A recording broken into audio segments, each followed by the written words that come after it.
The Thom Hartmann Program is brought to you in part by the Aiden Forecast, an investment newsletter with weekly updates of leading market indicators and a monthly deep dive into what the details of the economy and the markets mean for investors and retirees. On the web at aidenmarkets.com. Wines have some of the highest pesticide levels in our food chain. This hour brought to you by ecowine.com. Pesticide-free wines, organic wines, imported from France by the Organic Wine Company, ecowine.com. The Thom Hartmann Program is brought to you in part by Super Beets. Super Beets are sourced from non-GMO beets, and they're packed with dietary nitrates, helping to produce nitric oxide for more energy, stamina, and support for healthy blood pressure levels naturally. For more information, call 800-223-8240.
And this is terrifically important when we consider how we can best know our children, a new way of understanding themselves and their relationship to the world, a way that brings in widespread ecological and political crises that require rapid response.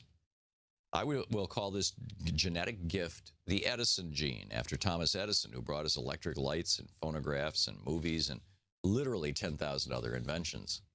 He is the model for the sort of impact a well-nurtured child carrying this gene can have on the world. While I'm principally referring to the DRD4 gene, see Chapter 5, the science of genetics is embryonic, with new discoveries being made every day.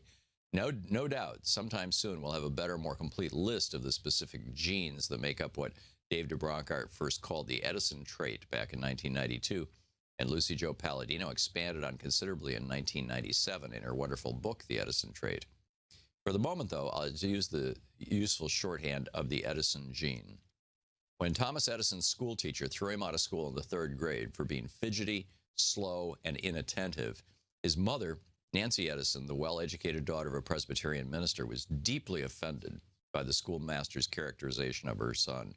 As a result, she pulled him out of school, and she became his teacher from then until the day he went off to work on his own for the railroads.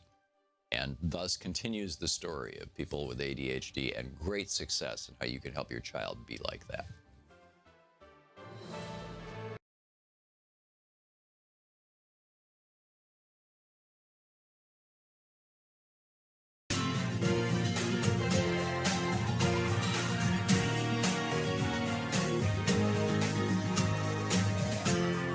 This is the Thom Hartmann Program. Welcome to the Thom Hartmann Program. I am Alex Lawson with the great pleasure of sitting in for Tom this week, who is out in Germany and Norway under the Arctic, working on a documentary on the effects of climate change. And I will be guest hosting all week, which is always a great pleasure of mine, talking with all of you who are listening. And luckily, it's a slow news week, though, so there's not too much to talk about. That's not true at all. In the age of Trump, there is always many things to talk about. The only problem is figuring out which one to start with. I mean, today we have Sally Yates testifying in the Senate on Mike Flynn, what she knew, when she knew it, who she told, when she told them. And we already know that Donald is very concerned about this because he went on a morning Twitter tirade against Sally Yates. And I think that this is going to be a story that really does expose a lot of the just recklessness that this White House made in putting a foreign agent in the middle of the National Security Council. And so that's happening. There was a vote in France that was of somewhat importance that happened this weekend, and we're going to be bringing Cole Stangler in to talk about what happened in that incredibly important vote in France, the defeat of Marine Le Pen and the fascists in France, Front National, and also what that means going forward. There's more elections to come in France. And also Trump Care 3.0, 2.0. I'm not quite sure at this point, but I do know that we'll be talking at length about Trump Care, what that means for people's health care, but also the political realities of what just happened. Because for all of the spiking the football and beer bashes in the Rose Garden, this was, if anything, maybe the first quarter that we have seen now. And there is a lot more to go on the battle for Trump Care. And it is a very interesting story. I want to really walk through what the next steps are going to look like. And to me, it is seeming more and more that Trump Care is going to be Donald's Obamacare. And I mean that in that politically, the fight is actually going to be the same thing that happened with Obamacare that I was involved in, where I spent 2 years of my life fighting to expand Medicare, fighting to put some regulations on health insurers. I was fighting to have a public option as a step towards single payer. And it was such an arduous journey. And I spent 2 years of my life, but I probably lost about 6 years of my life on the back end during that fight. And what we came to was Obamacare, which, you know, it wasn't perfect. It wasn't Medicare for all, which also won't be perfect. But Obamacare was a step in the right direction. I knew personally that I was fighting to expand Medicaid, that millions of people who didn't have health care would have health care. And that was what when I would dig deep, you know, on the late nights when we were working and through this grueling process, that's what I knew I was fighting for. And that's what drove me. And it's just, I can't quite wrap my head around, like, where do the people who are pushing Trump care, when they dig deep, what are they digging, right? Like, I got to work late again to make sure that 24 million people don't have access to health coverage, and children with pediatric cancer will not be able to find coverage because their premiums will be skyrocketing. Like, what is it that drives the people who are fighting to rip health care away? And I'm joined in studio by Wendell Potter to talk about that with me, who also was fighting on Obamacare at the same time, and know that it was a really grueling process. And now I think that Trump care is going to look similar to that fight with Obamacare. So these are all the topics that we're going to try to cover in the show today. And we'll start off with Wendell Potter to talk about Trump care. And I kind of want to test my thesis with you if you think this is going to look like the 18 months or so that it took, right, to get through the whole process for Obamacare. I do. I absolutely agree with you, unless we see members of the Senate just shutting it down because they would recognize that what is coming over from the House is such a catastrophe of a piece of legislation that it might not go on that long. But it seems apparent that that Trump feels that he needs to fulfill his campaign promise to repeal and maybe replace Obamacare. I like that. Maybe replace now. Exactly. So I think you're right. It could be very arduous, and I think that he probably, and some of the Republicans who have all these years saying we've got to do this, are finding out that touching health care is really touching the third rail of politics in many ways. It can be very dangerous. So Wendell Potter, as everyone on a great friend of the program, so everyone knows, is a truth teller and whistleblower who really you were instrumental in exposing the malfeasance of the insurance industry, showing that the insurance industry are quite close to evil in their business practices, which is take our money, deny our care. Right. That's how they made money. Obamacare did many things, but some of them were actually just regulations on the insurance industry to just take away their worst practices. Exactly right. Like pre-existing conditions. That's exactly right. Some of the biggest benefits of Obamacare were the additional regulations that were so long overdue. Yeah, the practices of the insurance industry, which were perfectly legal until the Affordable Care Act was enacted, resulted in almost 50 million Americans not having insurance. I mean, they were directly responsible for that predicament. And we're talking about, often when you say 50 million, you just think of a number, but we're talking about human beings here, men, women, and children who just simply could not get coverage. And they often couldn't get coverage because insurance companies, in many cases, blackball them, declare them uninsurable, or increase their rates so much that they simply couldn't afford them. So that's why we had such a problem. And it's why it was so important to address the practices of the insurance industry first off. So the arduousness of the process that we went through is the House just passed. Let's do Trump care. The House just passed something. Right. Now it's going to move over to the Senate. And all the news is already saying the Senate is not going to go with what the House passed because they can't. That's pretty normal that the House and the Senate pass two different things because they're two different bodies. Very typical.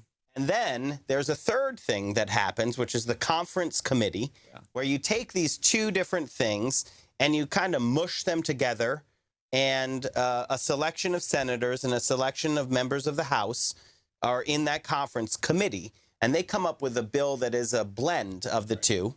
And then that bill goes back to the House and back to the Senate for another full vote on the floor. Exactly. So, I mean, just that's the process. They just had a beer bash in the Rose Garden, right, with that whole mission accomplished thing going on. Right. For the first, and maybe you might disagree with me on this one, but I think the House is the easiest of them all. Like they're right. It's like they're celebrating, and it took them 3 tries to get it through the House. So, do you? I don't understand if Donald doesn't know that it's going to be this hard, but if the Senate doesn't just throw this away and say we're not doing health care, I see it eating up the first 18 months of his administration and them not really being able to work on much else. Well, that's absolutely what's going to happen, and it's going to overshadow just about anything else that he does, because it does. That process you described takes a long time, even in the best of circumstances. When you have something as contentious as health care, and within the Republican Party, as we saw, there are wide differences of opinion about what needs to be done. They only got it passed in the House by 1 vote. It's going to be a long, drawn-out thing.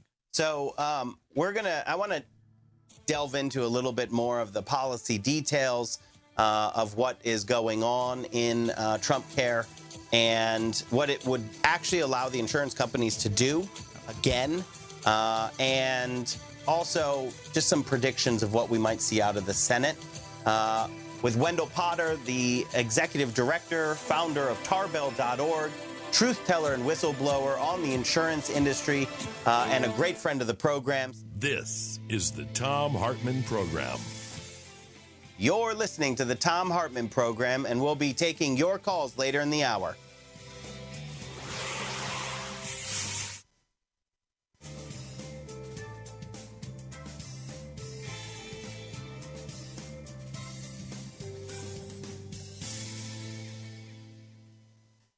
Welcome back to the Thom Hartmann Program.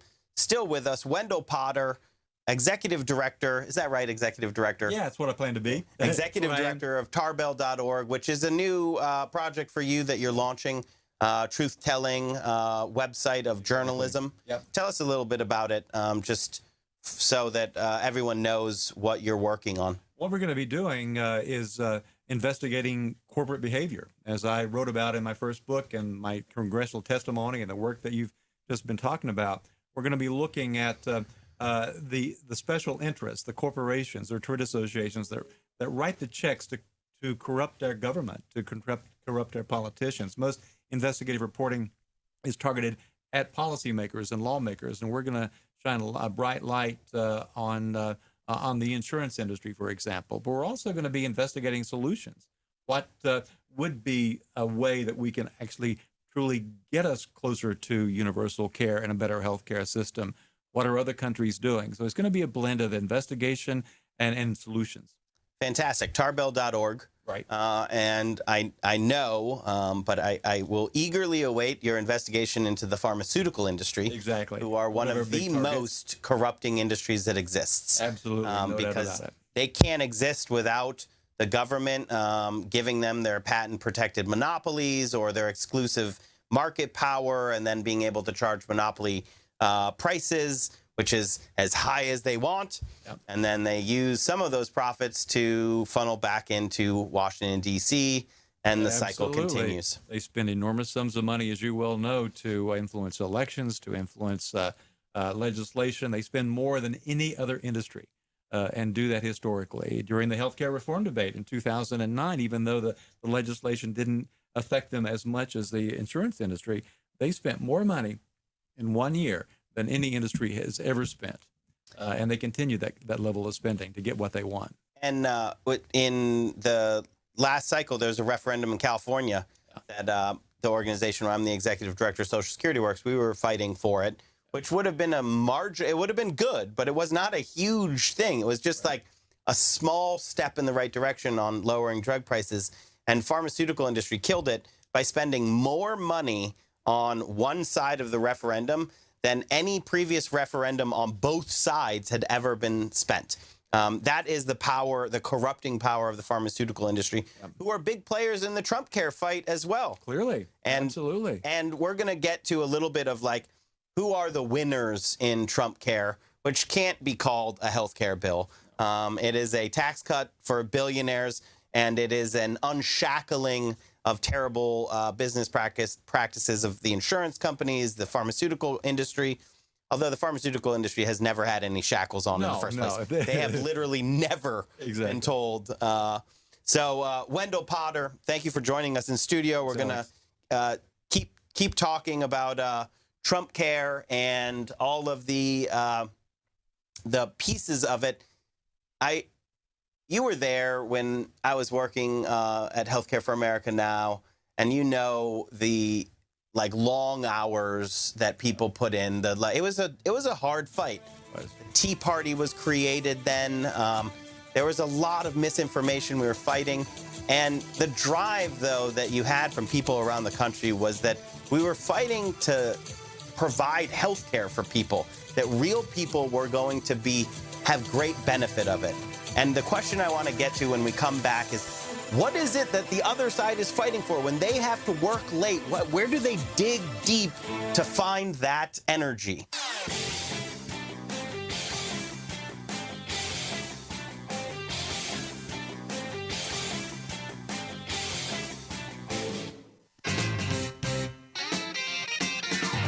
Welcome back to the Thom Hartmann Program.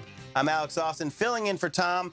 Continuing in studio with us, the executive director of tarbell.org, a fantastic new investigative journalism project by Wendell Potter, who is going to really be digging into the private side of the public-private corruption game. So really looking at, which is where your expertise is, so it makes a lot of sense, how do these industries actually spend their money so that they can corrupt the process to benefit their bottom line, which in many cases is literally the business that they're in, right? I mean, they don't have another business. That's what they do. It's pretty much the case. It's pretty much the case. And the insurance, I spent many years inside the insurance industry, as you've mentioned, so I know how it's done. I know what they do to protect a status quo that's very profitable. And that's what we're seeing going on to a large extent with Trump care. There's a lot that's going on behind the scenes we don't read about in the papers. These industries are really influencing the way things are done to protect their profits. So can I ask a couple policy questions that I think will be somewhat illuminating so pre-existing conditions. That literally is a concept created by the insurance companies, right?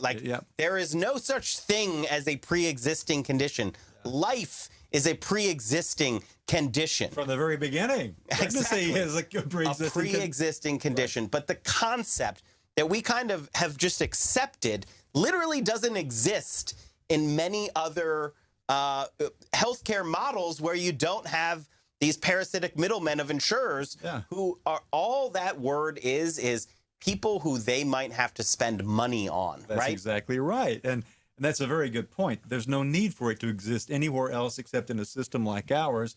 And the insurance industry came up with that to weed people out gradually over time from the so-called pool of people that they are willing or interested in insuring.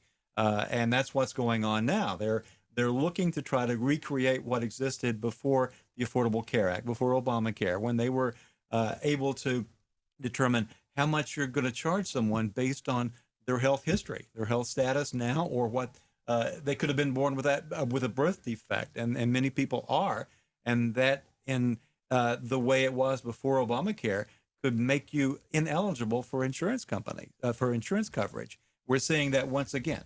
So what is in Trump care? I got in a Facebook fight with somebody over this because they were actuallying me, which was what I call arguments where they're like, well, actually, it's not Trump care that does that. It's the insurance companies. And I'm like, yeah, the agent is going to be the insurance companies. Right. That is always, they're either going to be able to say there's a concept of pre-existing conditions, or what Obamacare did is just said that is no longer a thing that insurance companies can do. Right. That's exactly right. Well, actually, that's that's what insurance companies want to do. Again, they want to be able to segregate the population and relegate those who have some medical claims, or they might have to have some medical claims, to this.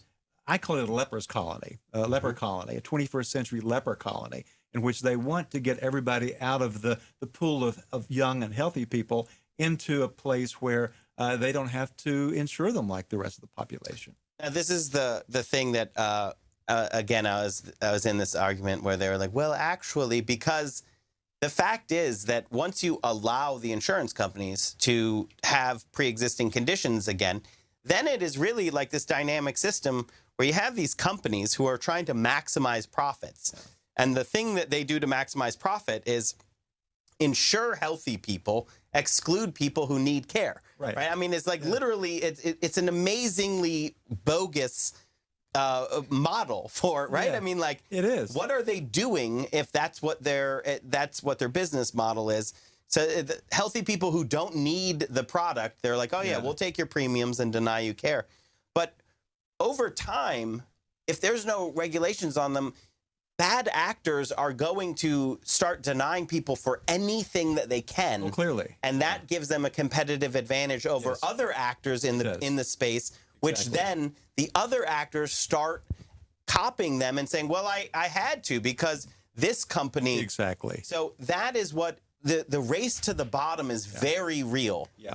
That's why we needed to have an act of Congress to change corporate behavior, because that dynamic did take hold, and one company can't change it. You have to have regulations, changes to the way the whole industry practices, or it's going to continue that. It's going to continue to get worse. Before Obamacare, if you get your hands on it, it's a very, very, very long list of pre-existing conditions. And not only that, it's not just your health status, but they were able to charge nurses and firefighters and others a lot more just because of occupation and also where you lived.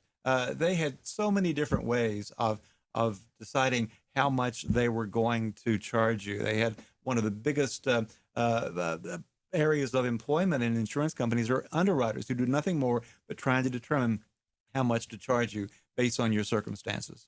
So Wendell Potter, the executive director of Tarbell.org, who is going to be investigating corporate malfeasance. The thing is, 24 million people kicked off, raiding Medicare $118 billion, destroying Medicaid $880 billion, and bringing in the worst behaviors of the private industry and making it legal again.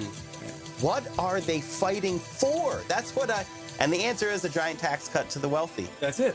That's what's motivating, apparently. So, Wendell Potter, thank you so much for joining us on the Thom Hartmann Program. Thom Hartmann Program. Call 202-808-9925. Talking with Wendell Potter on the Thom Hartmann Program. We're going to be taking your calls right after this.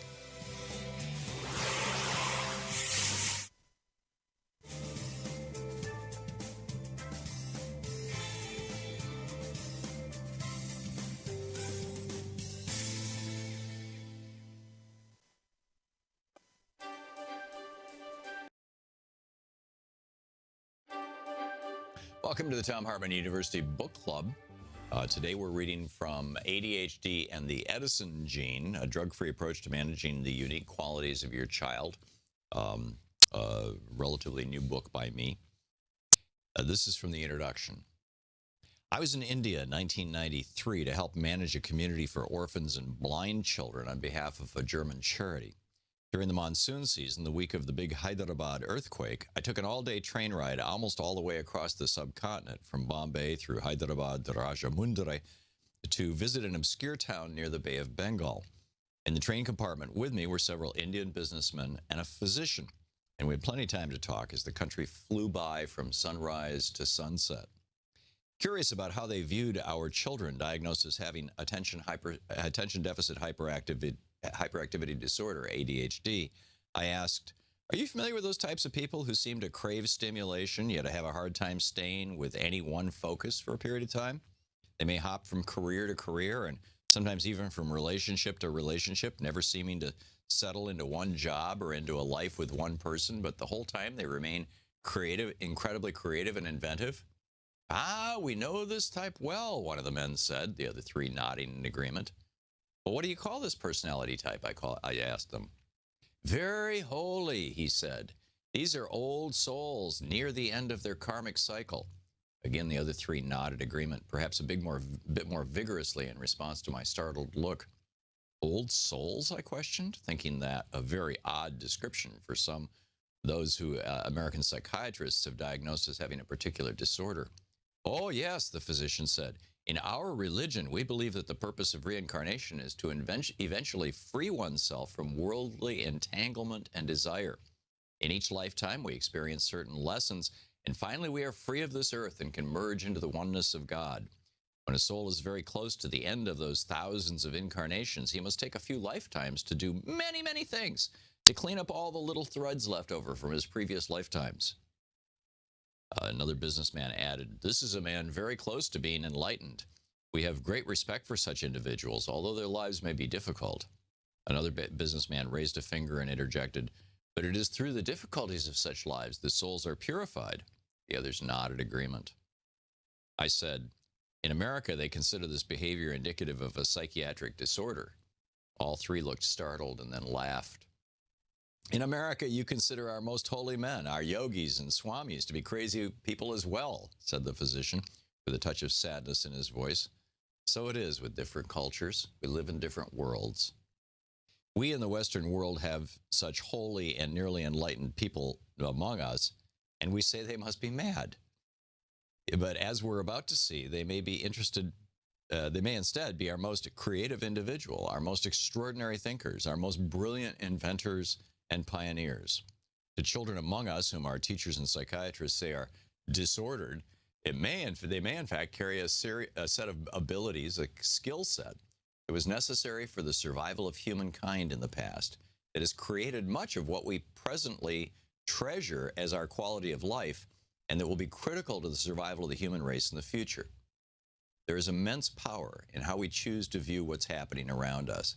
And this is terrifically important when we consider how we can best know our children and provide them with the upbringing they need, an upbringing that will lead them to be healthy, happy, functioning adults. The premise of this book is that children who have what we have come to know as ADHD are important and vital gifts to our society and culture, and in the largest sense can be an extraordinary gift to the world. In addition, for those adults who have been similarly diagnosed or defined, this book offers a new way of understanding themselves and their relationship to the world, a way that brings insight, empowerment, and success.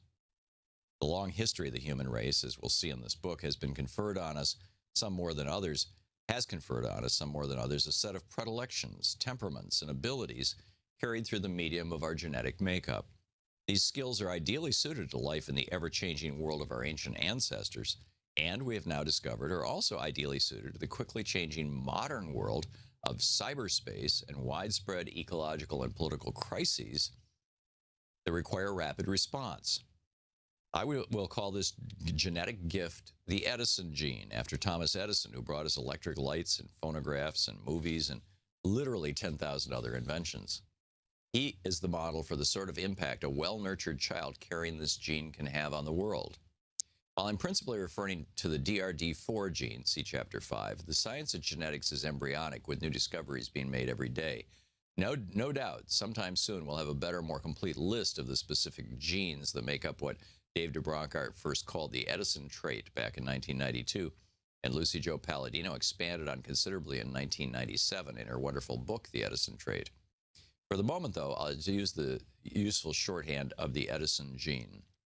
When Thomas Edison's school teacher threw him out of school in the 3rd grade for being fidgety, slow, and inattentive, his mother, Nancy Edison, the well-educated daughter of a Presbyterian minister, was deeply offended by the schoolmaster's characterization of her son. As a result, she pulled him out of school, and she became his teacher from then until the day he went off to work on his own for the railroads. And thus continues the story of people with ADHD and great success, and how you can help your child be like that.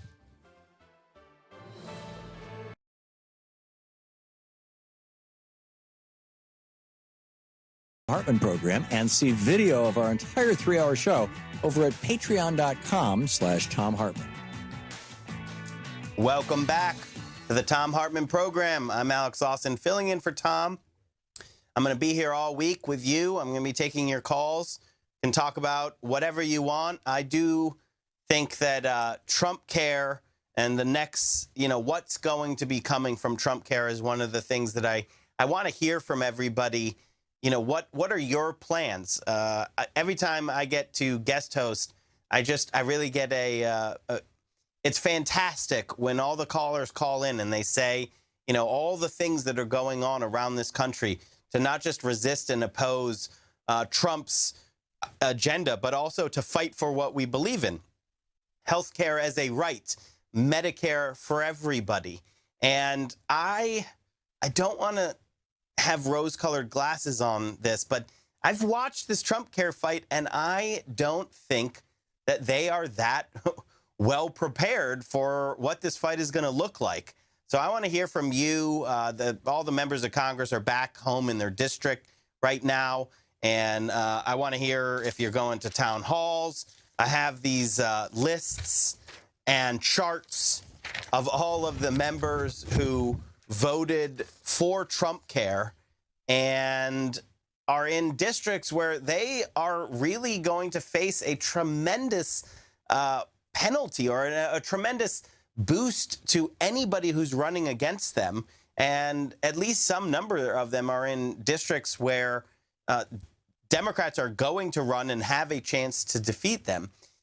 It was interesting. The day after the vote and that Rose Garden picture of them all drinking, I think, Bud Light, or I at least read that on Twitter, in celebration of, ripping health coverage away from 24 million people, raiding Medicare of $118 billion, destroying Medicaid by removing $880 billion from it. Medicaid, the largest provider of long-term care in the country, 70% of long-term care covered by Medicaid. And the average cost of long-term care, nursing homes, $93,000 per year. After these guys did that, they went to the White House on camera, and they're drinking Bud Light. I think I read that on Twitter. I don't know exactly what the beer was. I'd like to hear from you, Bud Light, if it's not you. But whatever it was, they're celebrating of removing health coverage from people and hurting people. It was really dramatic. It was nails on chalkboard to me, and I was wondering, is that gonna play well? It just didn't seem right. First of all, it made no sense. It was like spiking the football after the first quarter, and you didn't really win that well. You just made it through the first quarter, which everyone was expecting you to. But secondly, the celebration visual was really disconcerting.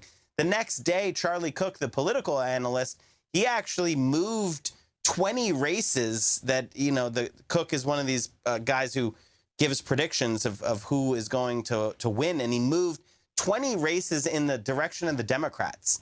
So if they were lean Republican, they might have gone to, neutral, or each one moved in the direction of the Democrats. And that made perfect sense to me because I saw it on repeat on the corporate media, and there was just no way they could spin it. They were sitting there cheersing each other over hurting people. And that's not going to play well in America. I mean, with some of Trump's base people, I will admit that they might play well. That might play well with them. But for the vast majority of Americans, it's just not.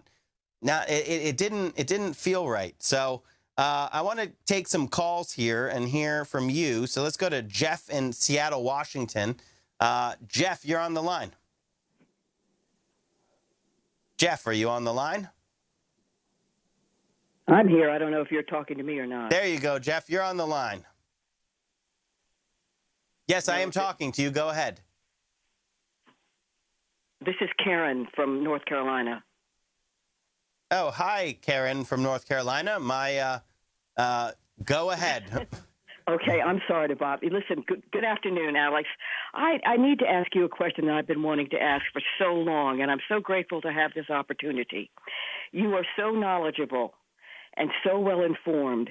I'm wondering why I have never seen you before a hearing in Congress. The Democrats have never, Democratic legislatures, have they ever asked you to come to testify? Have you? I never see you on mainstream media such as CNN or MSNBC. I certainly would never expect to see you on Fox. But I'm just wondering, why isn't anybody else people that are making these laws asking your opinion?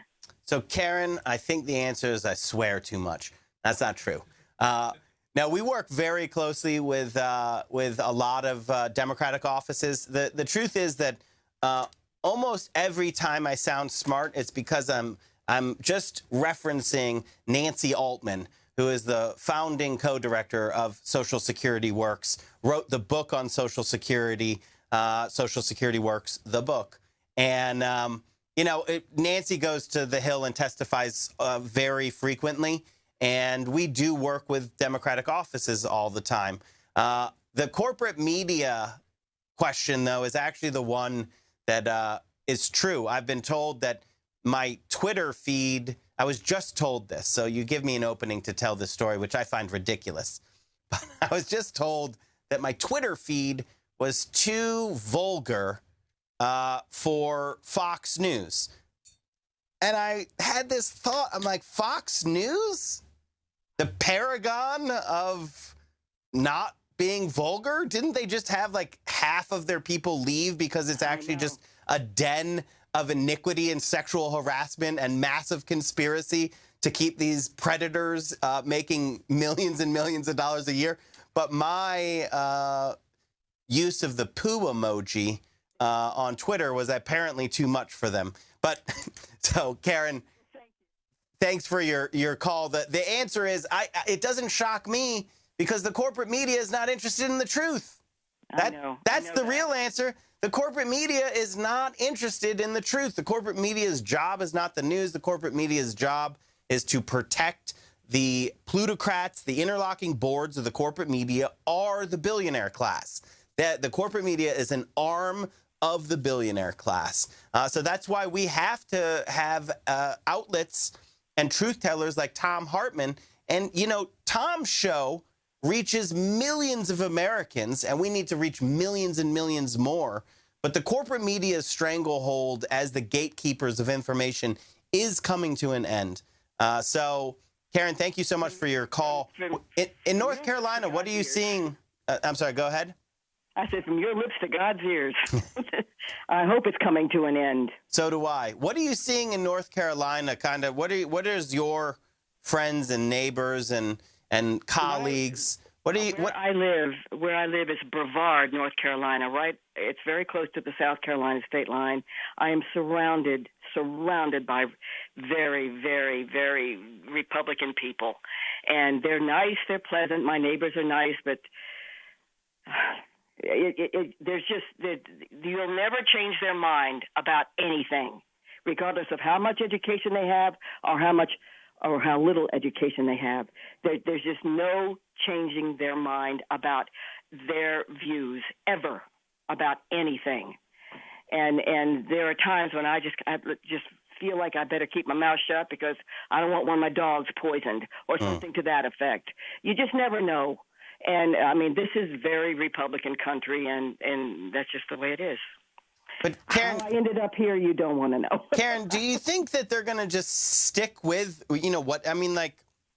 whatever the Republicans do? Trump got elected by promising not to cut Medicare or Medicaid. Yes.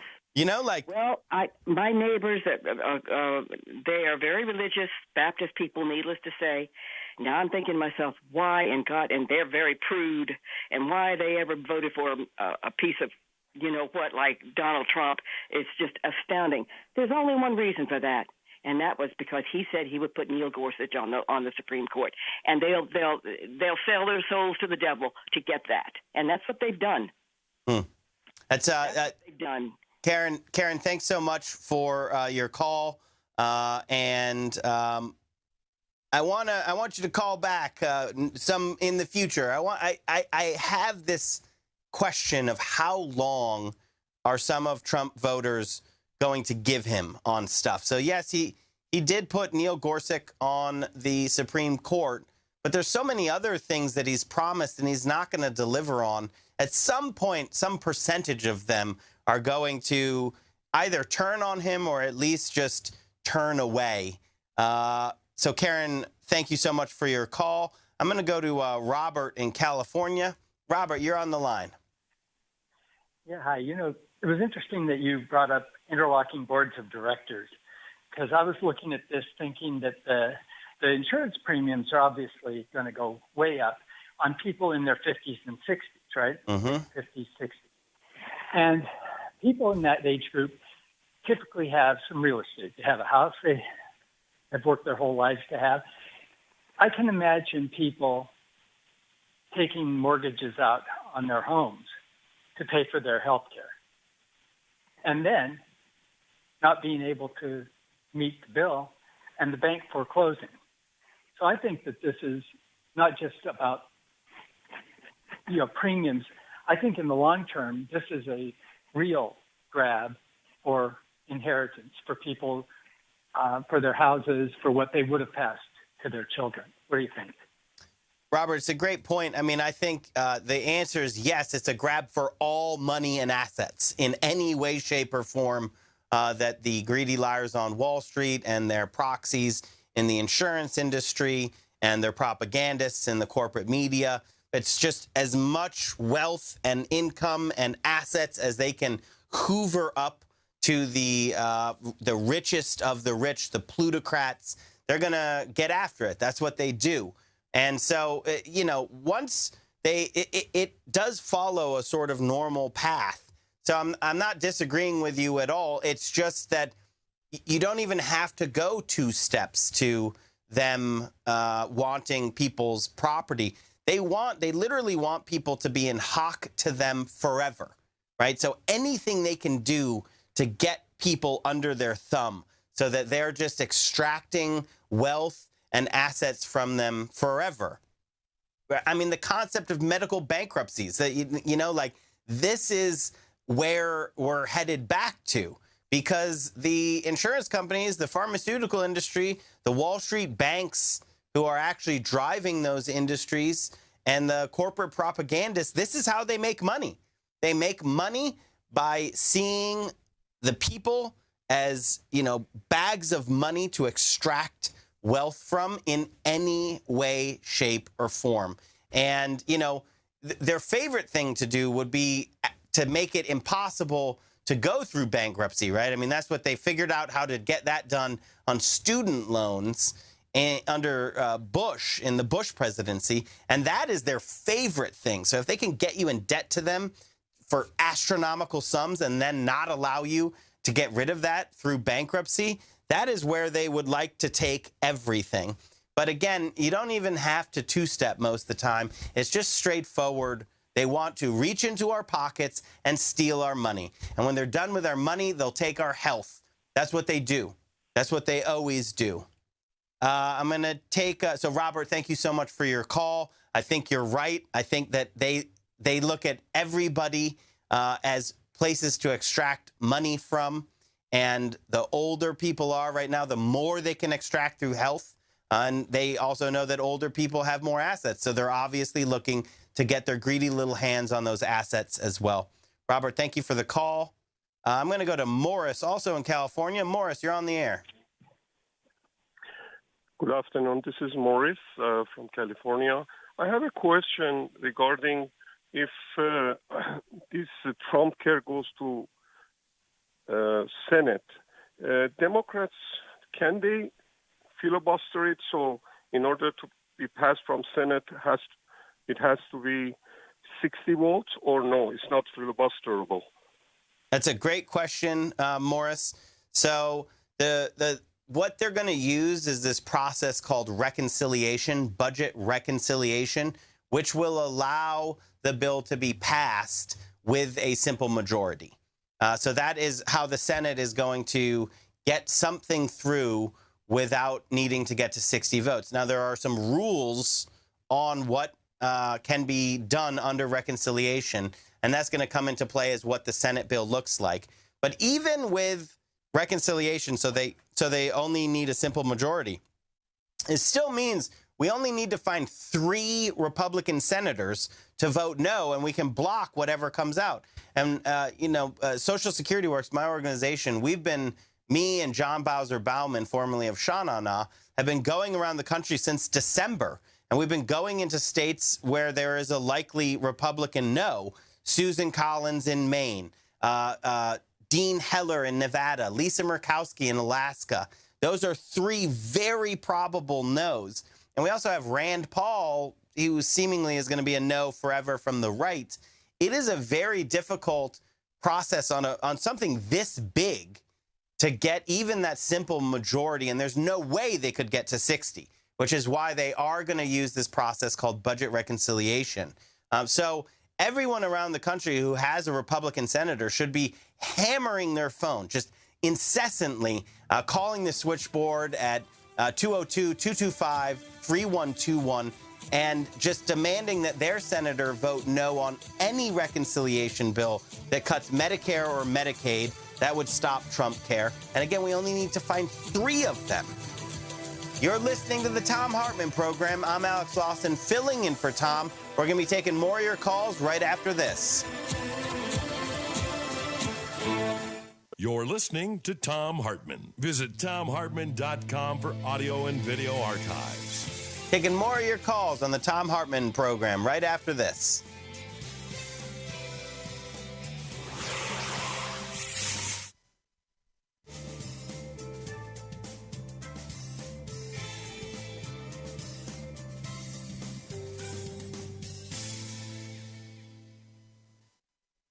Welcome back to the Thom Hartmann Program. I'm Alex Lawson, filling in for Tom. We're going to go right to the phones to Ed in Oregon. Ed, you're on the line. I think that most people fail to understand what's going on. It's never been about health care. This is about health insurance. Obama was a health insurance bill heavily subsidized by the government.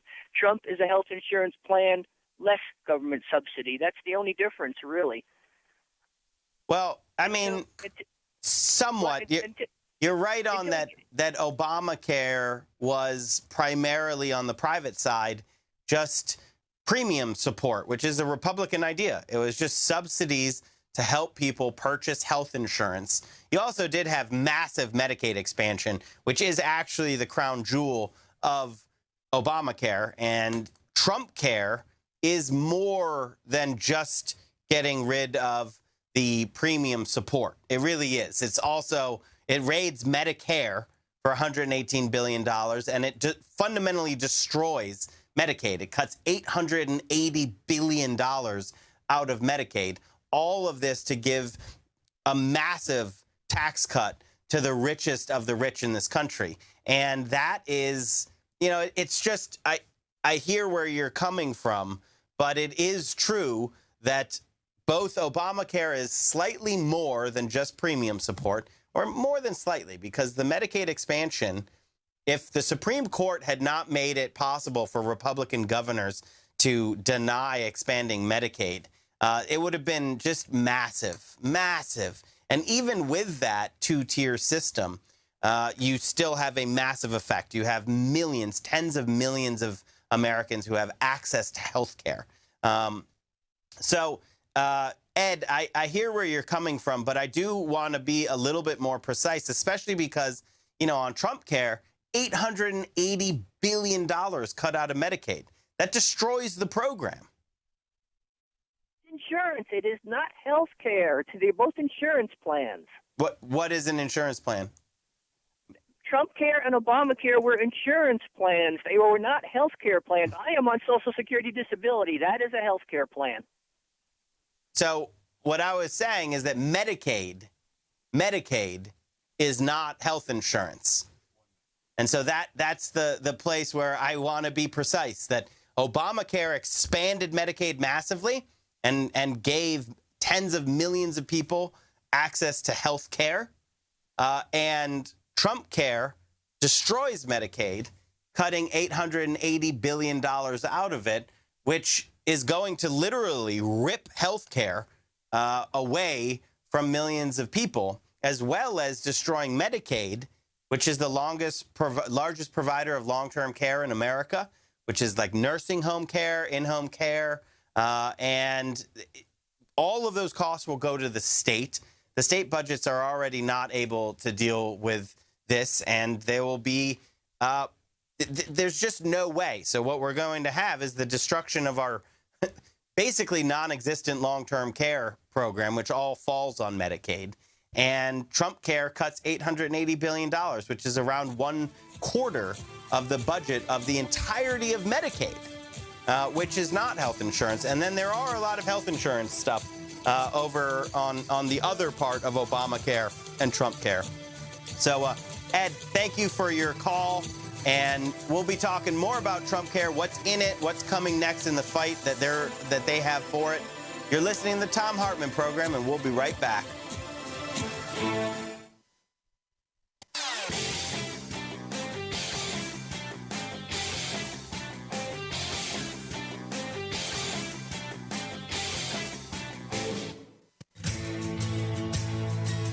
Welcome back to the Thom Hartmann Program. I'm Alex Lawson, filling in for Tom, and we only got a couple minutes here, so I'm going to go right to the phones. Christy in Minnesota, you're on the line.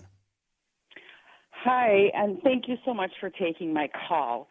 I live in one of the districts that have turned into a battleground district, Jason Lewis. I have protested in front of his office. I have entered his office. He has never met with his constituents. We have town hall meetings where we have invited him, and he has never showed up. I have also been part of it was like scripted phone call where he's basically just announcing how wonderful everything is that he is doing, and it is so scripted, and I was never able to be a part of that. I was just I guess I was called just to listen.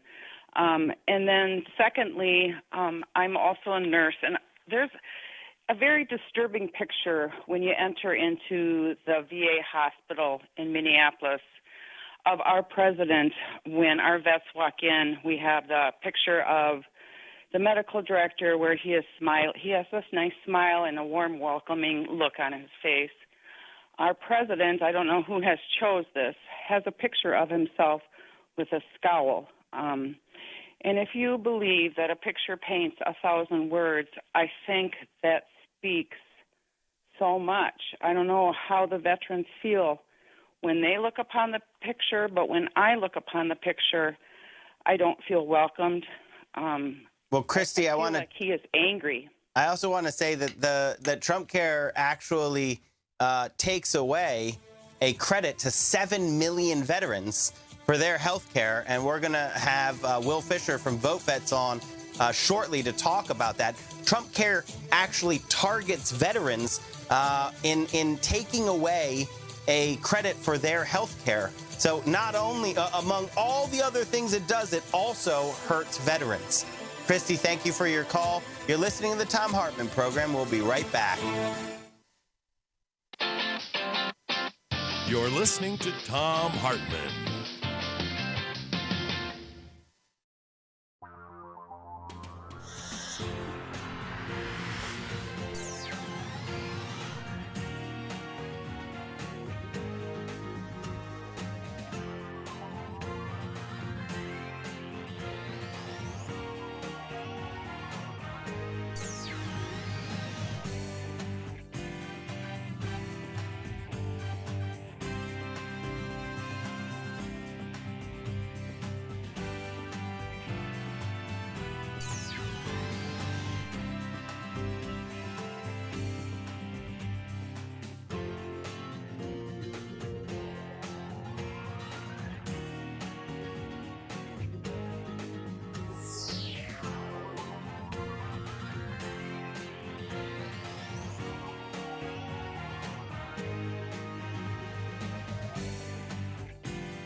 Wines have some of the highest pesticide levels in our food chain. This hour brought to you by EcoWine.com.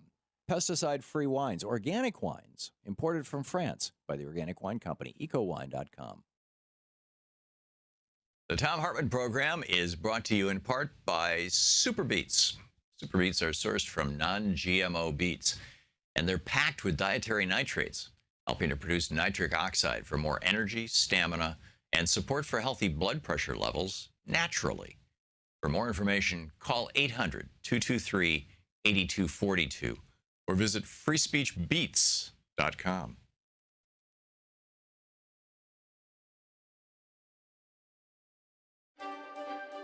Welcome to the Thom Hartmann Book Club with Thom Hartmann University. The book we're reading today is The American Revolution of 1800, written by Dan Sisson with a little bit of help from me and mostly edited by me. I wrote a foreword for it. But it's an absolutely brilliant history of the election of Thomas Jefferson and the times. So reading from chapter 1, page 9. Starting out, a quote from Thomas Paine. "For it is the nature and intention of a constitution to prevent governing by party." Oh, really? So often in the past century, the political history of America reveals a paralysis in the highest levels of our government. Legislation fails to pass, budgets are voted down, compromise seems impossible, and the problems of the nation are neither addressed nor solved. There have been brief periods, of course, when this was not the case. The New Deal is usually held up as an example of a time when American politicians actually came together to fundamentally transform the nature and the political landscape of our country. But in the generations since then, more often than not, we've seen gridlock rather than collaboration. Conventional wisdom says that's the way it should be. The founders of this country, the men who wrote the Constitution, wanted there to be a loyal opposition to serve as a balance against excessive power in the hands of any one political party or even president. That's conventional wisdom. Not only is that not true, but this pervasive myth has done considerable harm to our nation and continues to do so. The men in power from 1790 to 1801 did not even remotely conceive of the modern two-party system. In fact, the opposite is true. They wish to consolidate and perpetuate a one-party system in politics in the United States, and were successful in their lifetimes. The terms party and faction have had such a long history that they were widely assumed by American statesmen to be part of human nature. This, at least, was the approach taken by the two men most responsible for establishing the theoretical guidelines of the early republic, the early American Republic. James Madison and Alexander Hamilton attempted to analyze the terms in light of their influence on the political system. Their Federalist essays presented an analysis of party and faction that is more than consistent with the history of the terms we've reviewed. Madison referred to the violence of faction as a dangerous vice characteristic of free governments.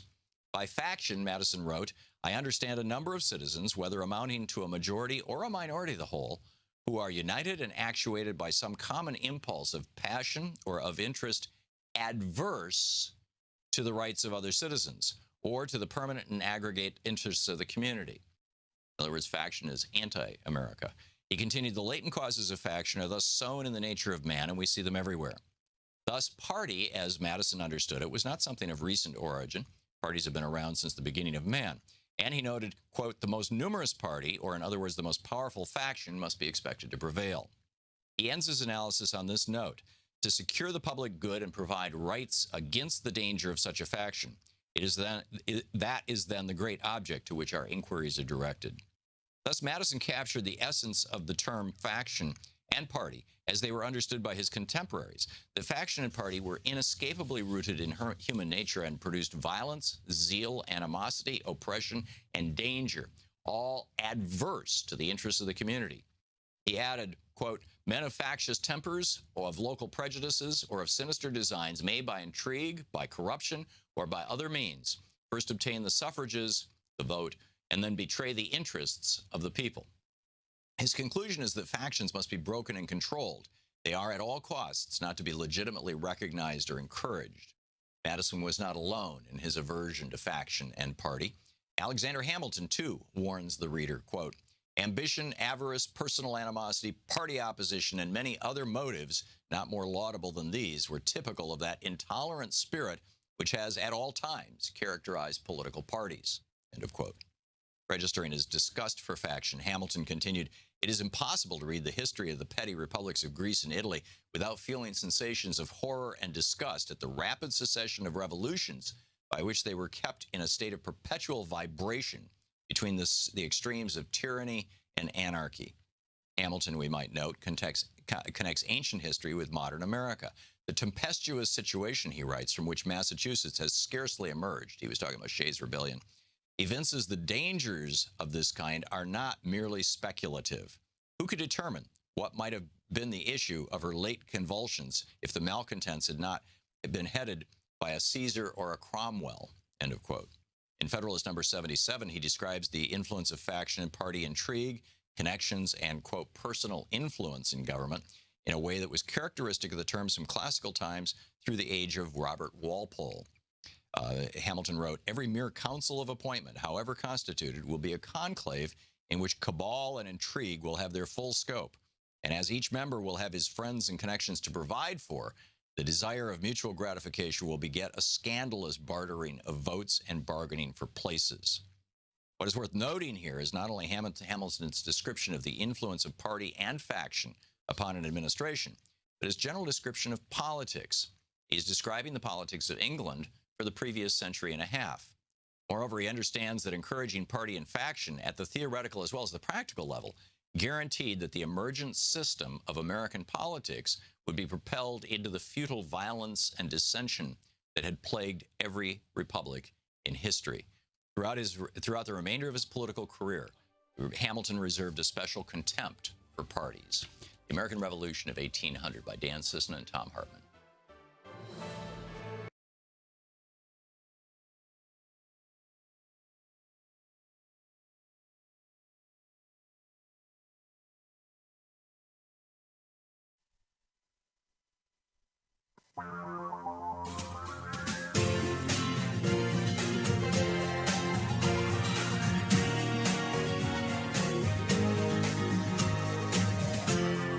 This is the Thom Hartmann Program.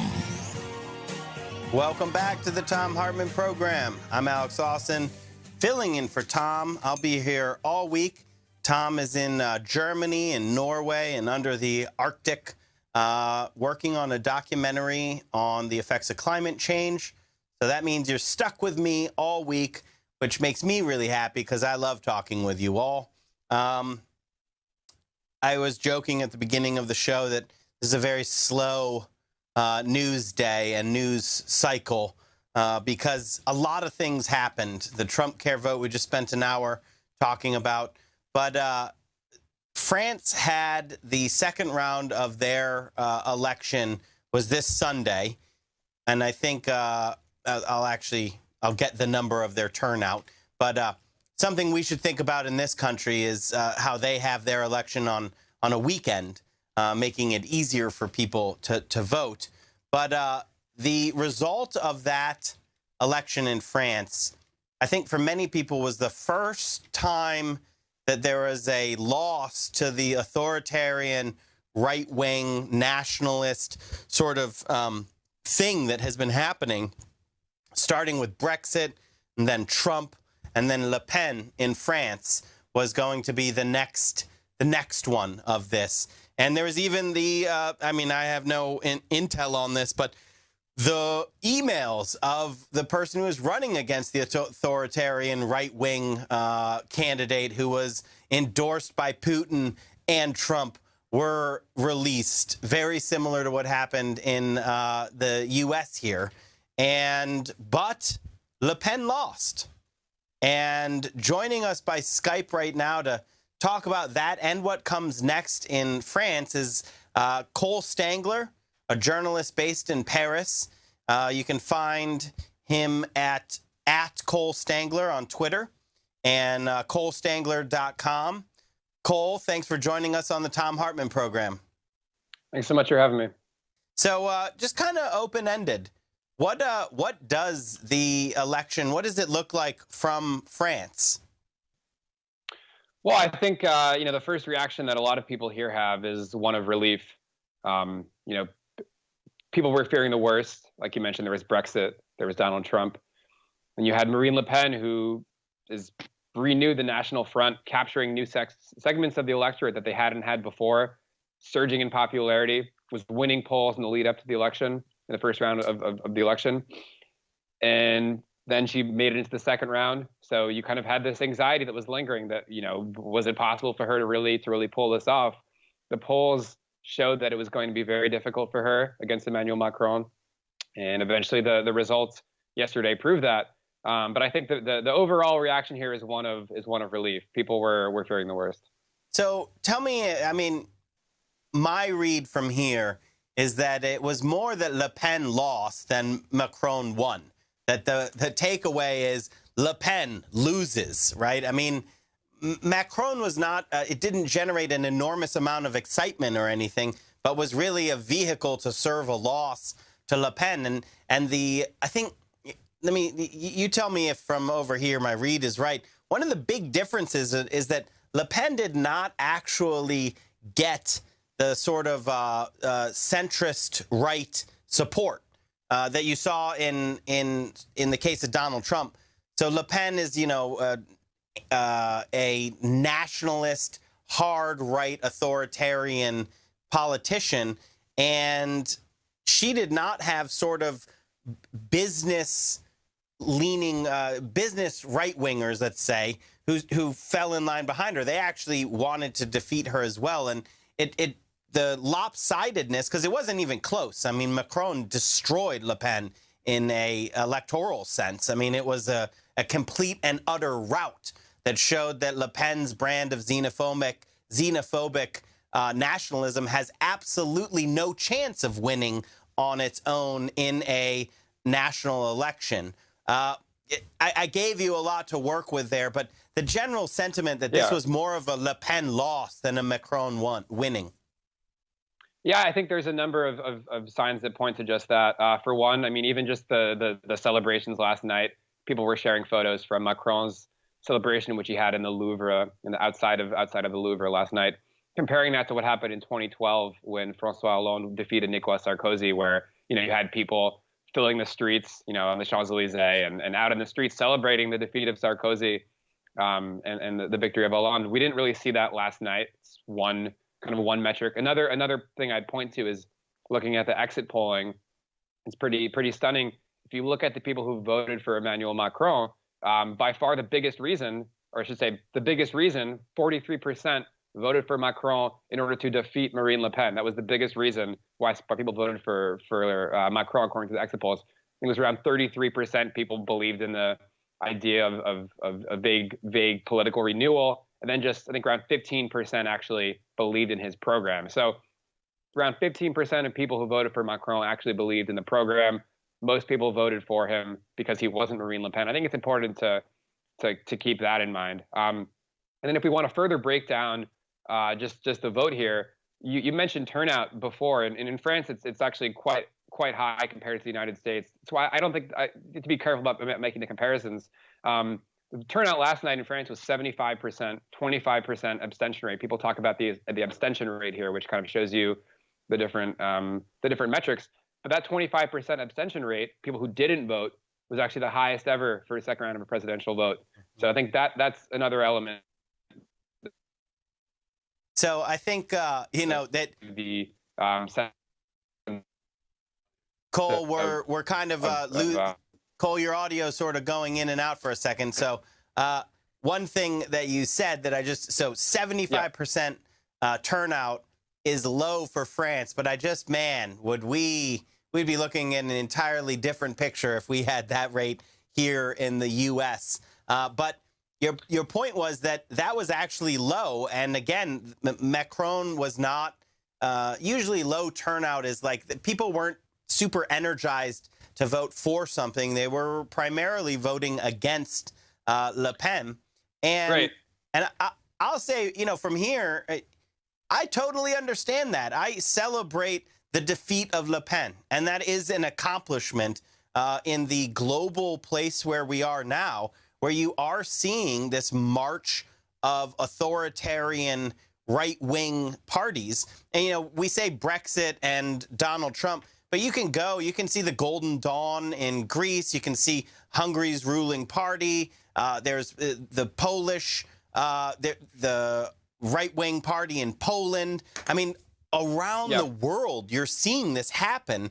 And so the fact that in some sense, it broke on the rocks of France and hopefully is going to recede is something that I understand the sigh of relief. I myself had that sigh of relief because we've seen the wins racked up. And then when Macron's emails were released, and it was just such a facsimile of what happened in the U.S., I think that put people's nerves on edge even more.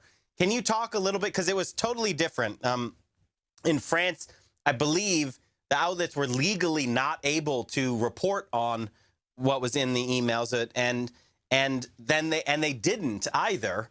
And so that's different than what we have over here. But it also seemed to just play differently in France. But again, I'm not there, so you tell me if I'm wrong on that. Yeah. So first, when I was cutting out before, I wanted to bring up one other big point here, which is in addition to the abstention, 12% of people who actually showed up cast null or blank ballots. These are people that showed up and basically wrote in, scribbled stuff on paper, whatever. That's the highest ever for that category, 12%. So just another measure of people's kind of disgust at the system here. But to answer your question, it was really interesting actually watching these dynamics play out with regards to the so-called Macron leaks. I actually think it got more attention in the United States than it did in France. It probably did. Just because, as you mentioned, people were kind of seeing this and reliving, having flashbacks to the American electoral cycle. Whereas in France, there's this law that prohibits media from doing presidential campaign coverage in the run-up in the final hours before the election. So that the emails, the so-called leaks came out on Friday night. Saturday, the media is not allowed to cover the presidential race. Sunday, they're not supposed to during voting. So you didn't have the media really covering it. And you had notes that came out from the main papers saying this story was clearly intended to interrupt the democratic process. We're not going to publish stories because A, we have this blackout imposed by law, and B, we need to really sift through this to make sure that there's accurate information or even, newsworthy information. And by the looks of it, there really wasn't anything in there. I think it was getting attention from the far-right blogosphere in the United States and the Twitter sphere in the U.S. and some people playing along in France on this kind of fringe far-right, these social networks. But other than that, it didn't get play in the mainstream press. Even talking to friends and acquaintances last night, watching the results come in, people didn't either. A lot of people didn't know about the leaks, first off, and then B, they didn't really care about the leaks. So I think, sure, responsibility on the part of French journalists, that's good. But also, let's be honest here, a major factor was a law that prohibits people from covering the story in the first place. So it kind of shows you the different political cultures as well. So there are a lot of differences, structural differences in terms of how the systems work. I mean, the horse race in the U.S. is crazy compared to France. I mean, one of the big things is I can very easily remember the first round, right? I mean, it wasn't that long ago. I mean, the length of campaigns in France are much shorter, and they're not these grueling billion-dollar campaigns that you have in the U.S. But, and I'm not asking for a grand analysis, is there a takeaway? Because it was such a global story. I mean, you could literally hear, not literally, a collective sigh of relief around the world at these results. Was there a takeaway for the next country that is going to be facing a right-wing autocratic, endorsed by Putin candidate? And Cole, I'm going to only have 40 seconds to give you on this one. Yeah, I mean, I think, maybe this is the most optimistic take, but let's take a step back here and look at the National Front got 10 million people to vote for them. That's the highest ever they've ever done in a presidential race. 35% of people voted for this program, this really heinous far-right program. So I don't think the threat has gone away. I think it was defeated here, fortunately, but something that's going to play out over the next few years. This is the Thom Hartmann Program. Cole, thanks so much for joining us on the Thom Hartmann Program. Thanks so much for having me.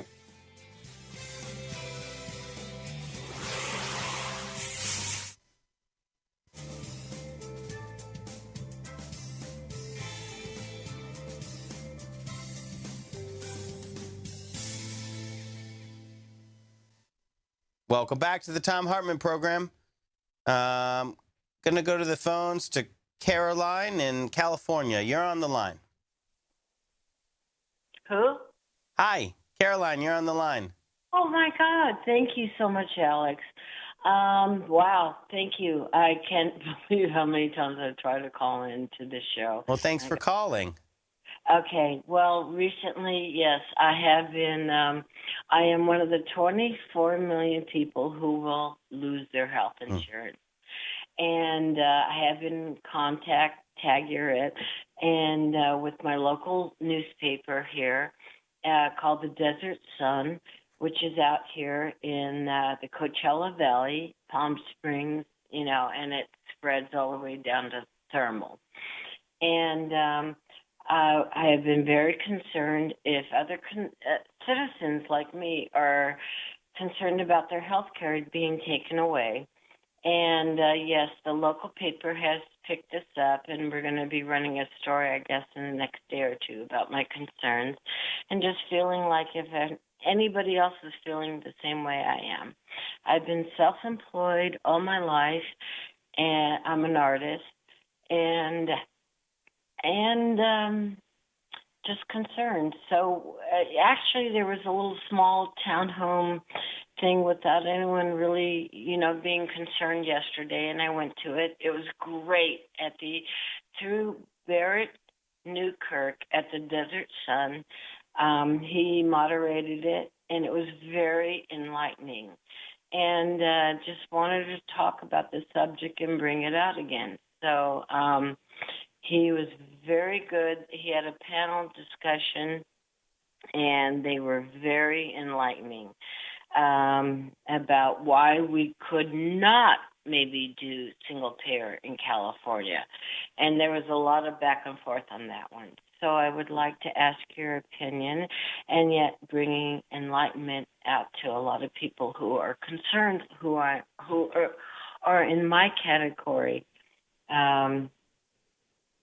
How are we going to move forward? Caroline, that's a great question. I'm glad to hear, your participation and your fight back and sharing your story. I just say, it is true that state-based single payers are very, very difficult. But California is the 7th largest, or maybe 6th largest now, economy in the world. California can 100% do single payer, 100%. There is no doubt in my mind, in my policy brain, that California is large enough and has enough resources, that the risk pool is big enough to not only do single payer, but this isn't in the bill that is working through, but I think California could do regional single payer. If you build it on California, you could invite in Hawaii, Washington, Oregon, let Nevada come in, and build out from there. But at the very basic, California is large enough. There are complications with state-based single-payer programs, but you're able to deal with them. So the fact is that healthcare as a right is the goal that we have to be fighting for, because it gives us the North Star that we can always be aiming at, that we're always walking towards. We know if we're stepping in the right direction because we have that North Star of single payer, and state-based single payer is definitely a step in the right direction. You're listening to the Thom Hartmann Program. I'm Alex Lawson, and we'll be right back.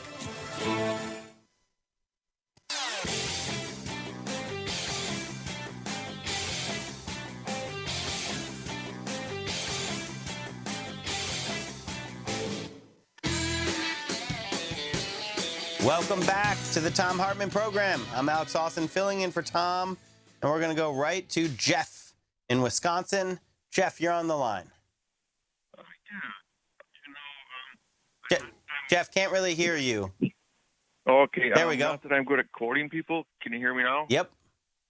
Okay. But didn't our president just say when he was talking to the president of Australia that he thought they had a great healthcare system there and they have a single payer? Yeah, our current president is not that smart of a person. And so he really stepped on his own message right after the beer bash in walking away from single payer. He went on and publicly stated that Australia's healthcare is better than ours, which is true, because he didn't know what he was saying. He just hit upon something that was true. But the thing is, you could pick any OECD country and put in their name and say is better than ours, and it's true. And Trump said something like he tried to clean up his statement, as they say in politics, and say, because it was pointed out, they got a single payer system. Of course it's better. And he said, oh, well, everyone's is better than ours.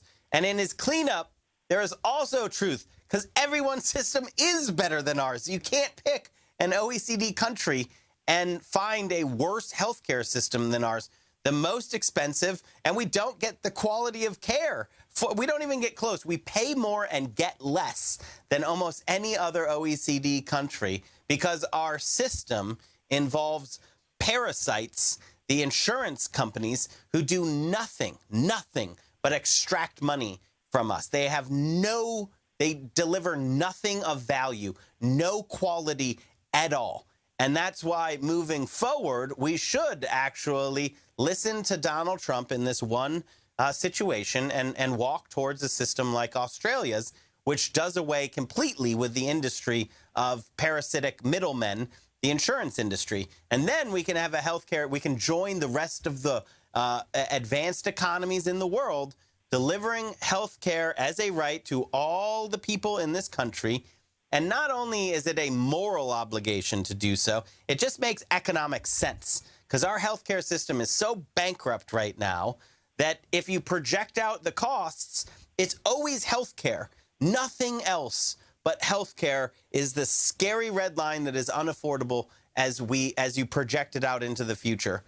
So Jeff, I don't know if you have more to add on Donald Trump accidentally stepping on the Rose Garden party with his message that single payer is definitely better than our healthcare system. I do. The thing is, I've been on Mediscare. I call it Mediscare. I've been on it for 40 years now. I have a acquired disability, and to not cover what I have now and to put a cap on it would just kill me now, because I just had a bout where they probably spent $2 million on me putting me back together to clean out the infection they gave me.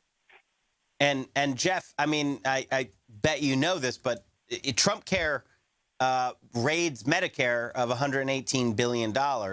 It destroys Medicaid with $880 billion in cuts. $880 billion. And it sets up a system, that raiding of Medicare sets up so that in the future they can turn around and try to destroy Medicare, privatize it, or just do away with it completely, which is what Paul Ryan's been dreaming about since his days in the keg line in college, and now he's got a keg line at the White House where they're laughing about taking away people's health care. You're listening to the Thom Hartmann Program. Call 202-808-9925. Taking more of your calls on the Thom Hartmann Program right after this.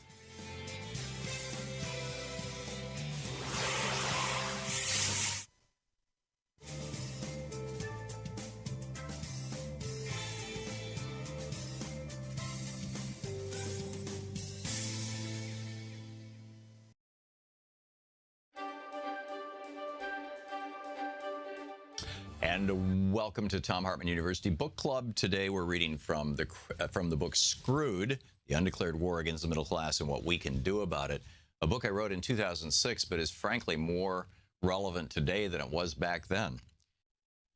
Reading from page 11.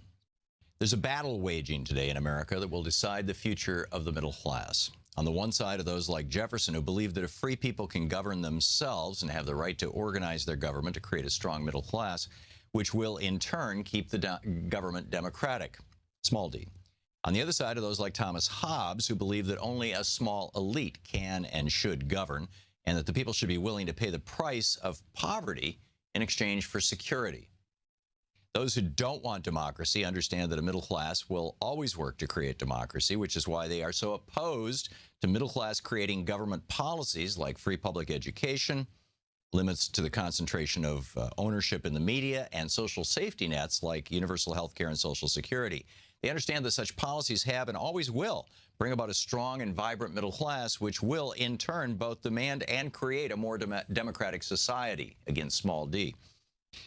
Who are these people who want to undermine the middle class? They often call themselves conservatives, but those people are not true conservatives. They don't want to conserve or protect the America the founders gave us. I call them cons because they're conning America. My dad was a staunch Republican all his life, but he didn't believe that a small elite should rule America. He was glad the government provided safety nets like Social Security and Medicare and made unionization possible. My dad and most of the other real conservatives I've known believed in the middle class and believed in democracy. The battle we face in America today is not between liberal and conservative, nor is it between big D Democrat and Republican. The battle we face today is between those who want to protect our democratic heritage, small d, and the cons who want to create an America that benefits only a small elite organized around corporate power and inherited wealth. There are two types of cons who have worked together to screw the middle class. I call them the predator cons and the true believer cons. Predator cons are simply greedy. They use politics and/or philosophy as a cover for their theft of our common resources and as a rationalization for their growing wealth in the face of growing social poverty, societal poverty and inequality. They're not conservatives in any true sense. They are not interested in conserving American values or even in keeping American wealth in America. They're the ones who ship jobs overseas, lobby for tax breaks from Congress, fight against the inheritance tax, and reincorporate their companies offshore to avoid paying U.S. corporate taxes. The predator cons' rationalization for their obscene pileup of wealth is that they're simply playing the game by the existing rules. And that's true to a large extent, except that they're also the ones who bought and paid for the politicians who set up the rules for them. They've conned America into believing that they care about the American economy when all they care about is making money for themselves. A great example of a predatory con is NAFTA, the North American Free Trade Agreement. These agreements lower wages for American workers. They do not create well-paying jobs in America. They create record trade deficits. Cons don't even try to argue that free trade agreements are good for America anymore. Arguments like these, such as the Central American Free Trade Agreement, CAFTA, are passed now by a single vote in the Senate in 2005, only because corporate America needs them to reap tremendous profits from the low wages they extract in non-unionized, non-democratic, and socially disorganized countries. Predator cons succeed in passing these agreements by threatening to withhold campaign funds from anyone who dares to oppose them. It's an old game that the robber barons of the 19th century knew well how to play. The second type of con is perhaps even more dangerous than the predators. They're the true believers. Just as true believers in communism brought about the death of tens of millions in Russia from the time of the Bolshevik Revolution until the fall of the Berlin Wall, so too the true believers in laissez-faire capitalism believe that if only government would go away, everything would be just fine. Employers would become benevolent, employees would become enthusiastic, and bureaucratic inefficiencies would just vanish. These so-called free marketers aren't bothered by the consolidation of companies or the loss of competition that happens when markets are unregulated. Like Thomas Hobbes, the true believers assume that society will run best when run by the small elite that ended up on the top. They believe in corporatocracy, the view that an economic aristocracy benefits the working class because wealth will trickle down from above to below. Ronald Reagan was a true believer. He didn't understand economics, and the simple notions of self-sufficiency and a pioneering spirit appealed to him. He asked, in essence, why would somebody want to regulate a business? Wouldn't it eventually always do what is best without regulation? What Reagan and his followers failed to understand was that business will not always do what's best for society. In fact, the fundamental goal of business, to maximize assets and profits while externalizing costs and liabilities, is often destructive to the public good. This becomes particularly obvious when business owners do not live or otherwise participate in the same society and culture as their customers. A small business owner can't run sewage out his door or pay his workers below a living wage because he has to face his next-door neighbor and his next-door neighbor's kid who may want to work in his shop. Same is not true, however, for multinational corporations. Executives of large corporations don't live in the same society as the people who work for them or who live next door to their factories. As a result, the legacy of unregulated big business and the concentration of wealth in the hands of the few, that legacy is pollution, worker exploitation, cuts to workers' safety, and the bestowing of profits to the company's elite while cutting benefits to the company's rank and file. This is the book Screwed. Want to connect with the show online? You can find the Thom Hartmann Program on Facebook, Twitter, and Instagram. Welcome back to the Thom Hartmann Program. I'm Alex Lawson, filling in for Tom, and real pleasure to be joined in studio by Will Fisher, the Director of Government Relations with Vote Vets, the largest progressive veterans organization in the country. And we were just at the anti-Trump Care rally last week. We were. And I want you to tell everybody about the attack on veterans that is also part of Trump Care. But were you there to the end, to when we were chanting shame at them? Yes. That was a really powerful moment, I felt. Mm-hmm. There was a line of protesters who'd been there for hours already, and then chanted shame for, 45 minutes. There was also a woman with a bell behind me. And so, it was a very powerful moment because it just kept going for 45 minutes. And these members were walking down to get on a bus, mm-hmm. and they were going to the beer bash at the White House. We're going to go celebrate taking a health care tax credit from 7 million veterans. Yeah, for attacking 7 million veterans. And I think some of them were a little jocular in the beginning, because we were shame, and they were giving us thumbs up and things like that. But then after 45 minutes of it, and the chant changed also to 2018. Yeah. And I think that's when you started seeing a little bit of a difference from some of these members, that it started dawning on them what they'd just done.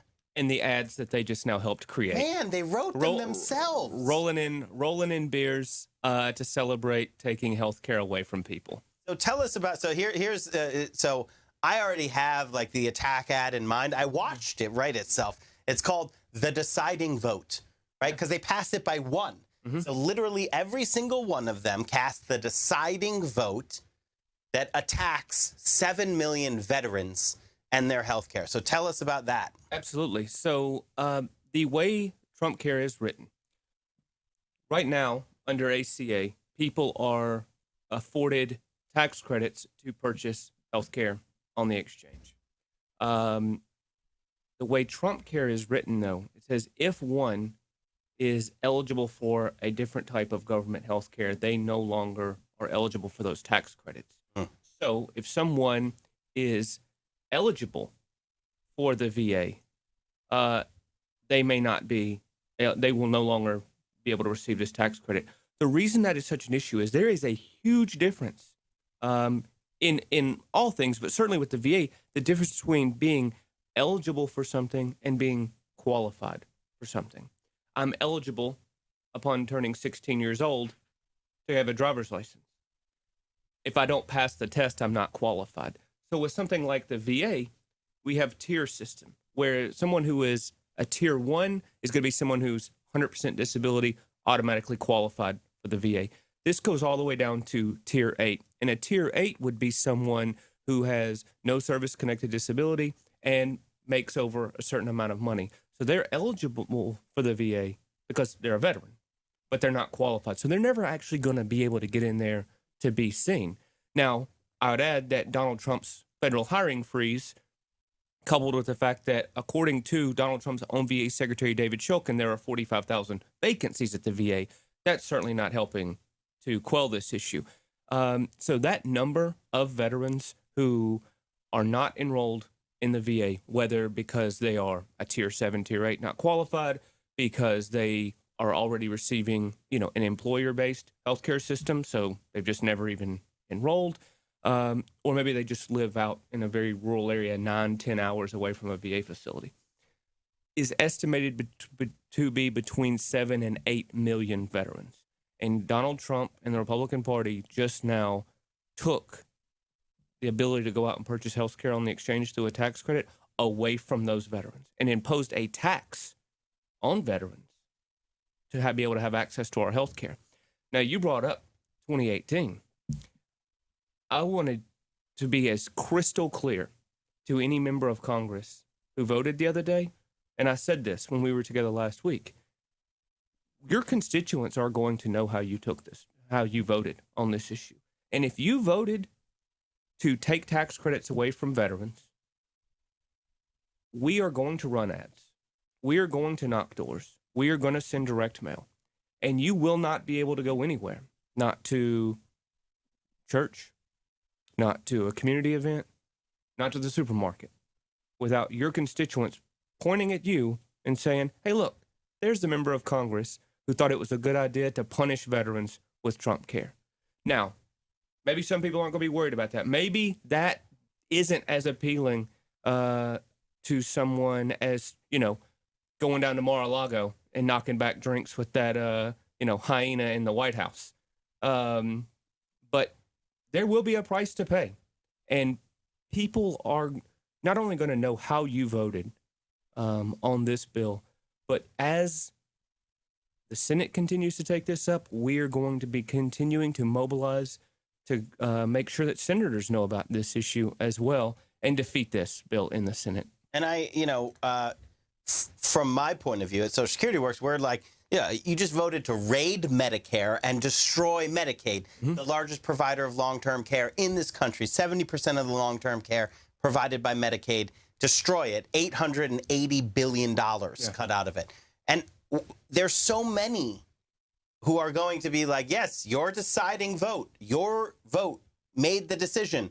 Raid Medicare, destroy Medicaid, raid Medicare, destroy Medicaid, attack veterans.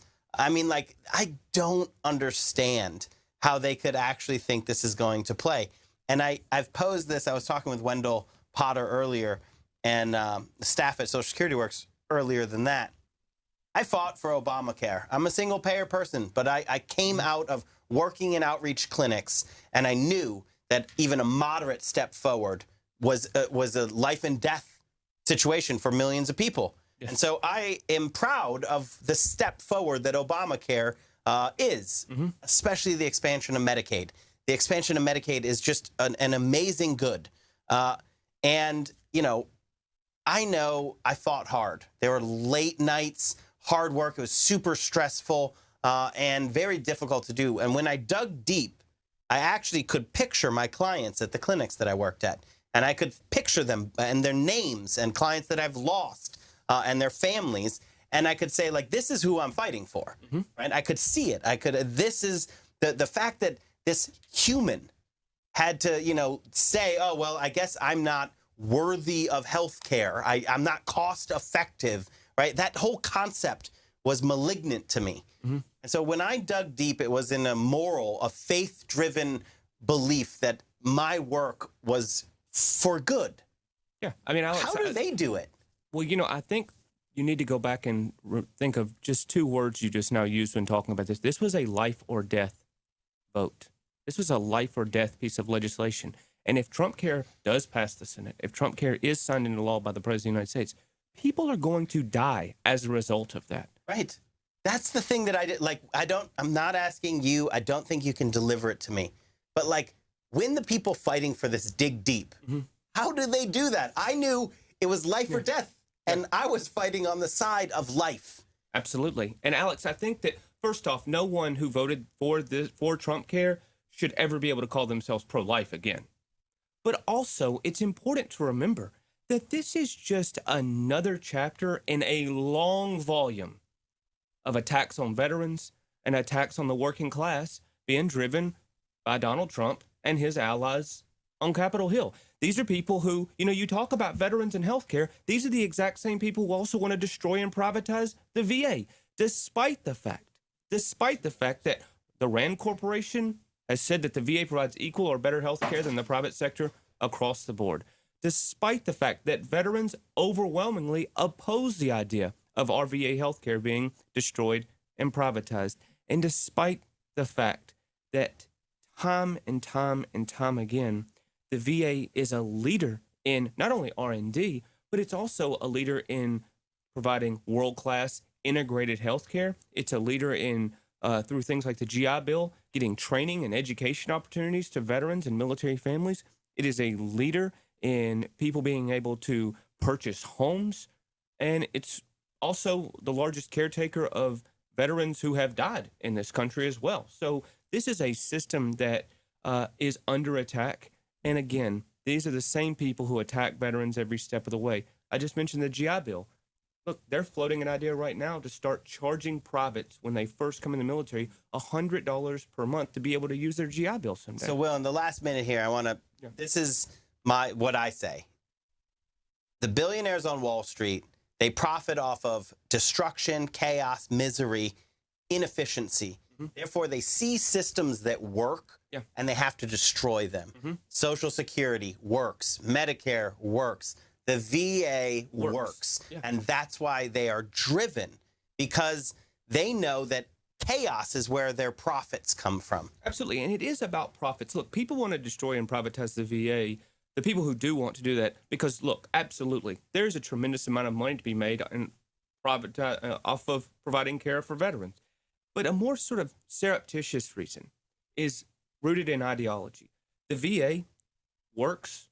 The VA is popular among the people who use it. And the VA is also a government-run single-provider healthcare system. And people know that if they can destroy the VA, which 9 million people are very poll shows happy with, they know they can dash the hopes of universal healthcare ever being realized in this country. And that is what it's all about. It's not just attacking the VA, it's attacking the concept that we can do these great things when we work together. Will Fisher from VoteFest, thanks so much for joining us on the Thom Hartmann Program. Thank you so much, Alex. You're listening to Thom Hartmann. Visit thomhartmann.com for audio and video archives. Taking more of your calls on the Thom Hartmann Program right after this.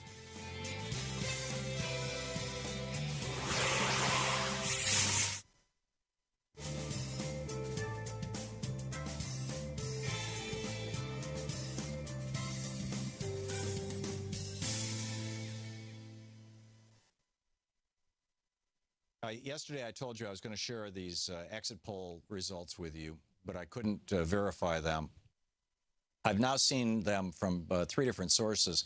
I'm not sure if people are talking to each other, if it's the same source being cycled around or whatnot, but this is supposed to be stuff that came from CNN's exit polling, or was reported by CNN, and is now available through tdmsresearch.com. And what they're pointing out is that in North Carolina, according to the exit polls, Hillary Clinton won by 2%. But according to the official count, Donald Trump won by 3.8%. Now, how does that happen? How do you get that much of a swing, which probably also swung the Senate race as well? In Pennsylvania, the exit polls showed that Hillary Clinton won by 4.4%, and presumably the down-ticket Democrats. Yet the official count was that Donald Trump won by 1.1%. In Wisconsin, the exit polls showed that Hillary Clinton won by 3.9%, yet the official exit polls showed that Donald Trump won by 0.9%, by about 1%. In Florida, the official exit polls showed that the exit polls showed that Hillary Clinton won by 1.4%, yet the official count showed that Donald Trump won by 1.3%. If those 4 states had gone the way of the exit polls, North Carolina, Pennsylvania, Wisconsin, and Florida, Hillary Clinton would be president, and Democrats would control the Senate. Now, a number of people are out there saying, oh, this is proof that the voting machines are rigged and blah, blah, blah, blah. I think that this is probably, let's go to Occam's razor.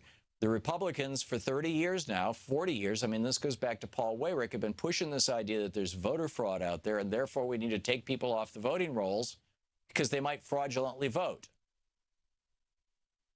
And so Chris Kobach's got this list of roughly 7 million people, his interstate cross-check thing, well-funded by petro-billionaires. And he's got some 20 some odd, maybe 30 other states, Republican-controlled states, working with him to throw people off the voting rolls, as Greg Palast laid out here. And it's mostly people with common names.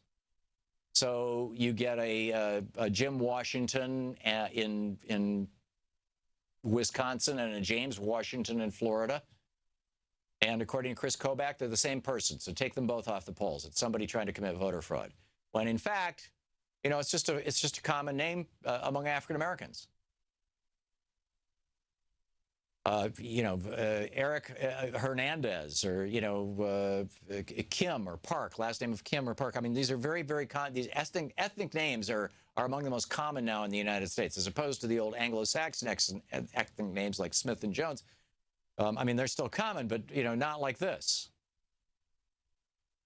And I think that probably the exit polls were right. People went in and they thought they voted, but they weren't on the polls, so they were given a provisional ballot, which never got counted, which swung an election, like in North Carolina, by 5.8 points. If this information is accurate, I put that caveat on. It's like CNN is trying to hide this and bury this. I spent hours yesterday Googling, trying to find this. It's like we do not have a transparent election system in this country. And there's something just terribly, fundamentally wrong with that.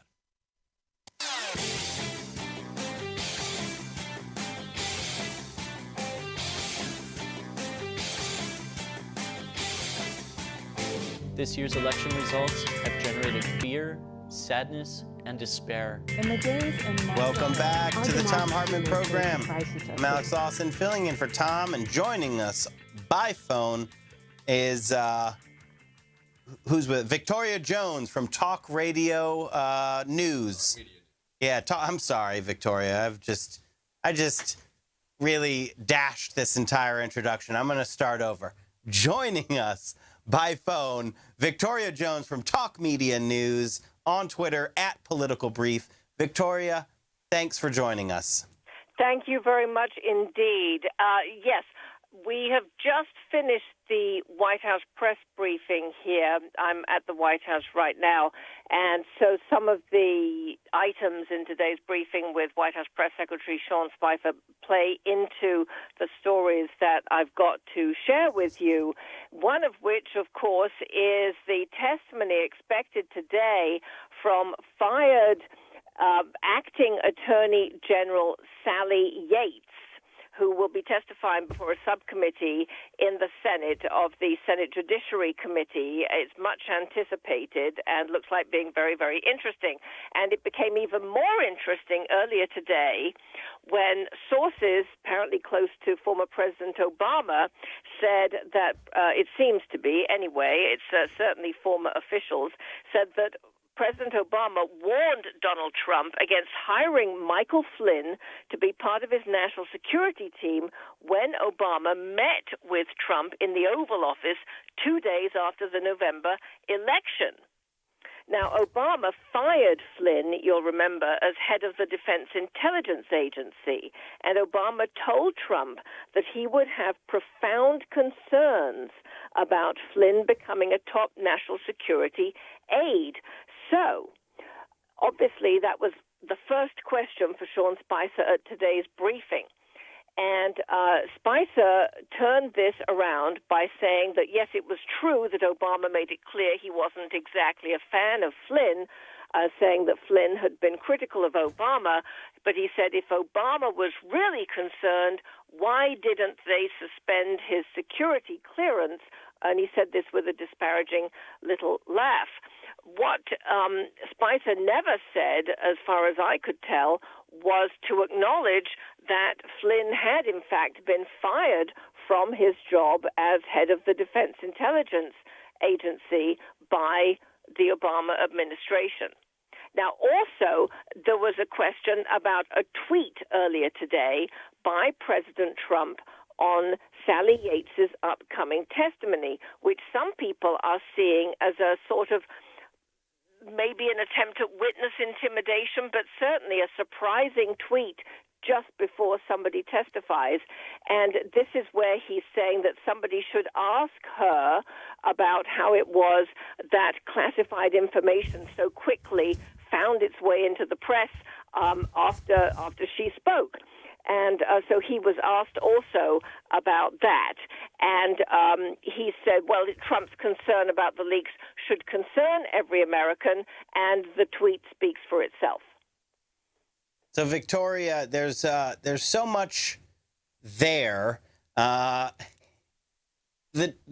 President of the United States tweeting before somebody testifies at a really important and it's just that is I believe, and I know this is true, unprecedented, right? I mean, like, how does that even play? How can the president actually weigh in with all the legal authority that comes with the office? How can the president actually weigh in on something that actually concerns him in a committee hearing? Because he did. Yeah, it's true. That is the answer. That's a very true statement. And now, I think that's the danger of it. Now he's done that. And, now that I guess everyone can tweet intimidating tweets at witnesses before congressional hearings, if that is now the new normal. Well, it remains to be seen, because it will be very interesting to see whether any of the Democratic senators or any others, whether Republican senators comment at all on Trump's tweet during this hearing. There are some quite outspoken senators on this committee, both Democratic and Republican alike, including Senator Lindsey Graham. And the hearing is coming up, I believe, at 2:30 today, right? Yes, and that clashes. It's like, oh my God, you've got all kinds of clashing going on. What are you going to do when you've got Blackish clashing with, I don't know, Criminal Minds or something like that? But yes, you've got that clashing with, on C-SPAN, the live audio feed of the Fourth Circuit Court of Appeals hearing the arguments in President Trump's travel ban. And the Muslim ban. Yeah. And that is, Social Security Works, we do live streaming, and our live streaming team is down there for that right now. I mean, I opened the show by saying, in the age of Trump, there is never, or I was joking that there is never a light news day, because it just seems like it's a lot of things all the time. So what else is going on? I'm sure there's more. But wait, there's more. Because, yes, this afternoon, President Trump will nominate 10 judges to federal courts, a slate of 10, in what we're told is going to probably be the first of a wave of judges, probably maybe monthly, as many. There are apparently 120-odd vacancies on the federal courts that now that President Trump has got a justice on the Supreme Court, he is looking forward to filling these vacancies. And, that is an enormous number of vacancies that were held there by the Senate for him to fill. Victoria Jones, Talk Media News, thank you so much for joining us on the Thom Hartmann Program. Thank you very much. You're listening to the Thom Hartmann Program. I'm Alex Lawson, filling in for Tom, and we will be right back after a quick break.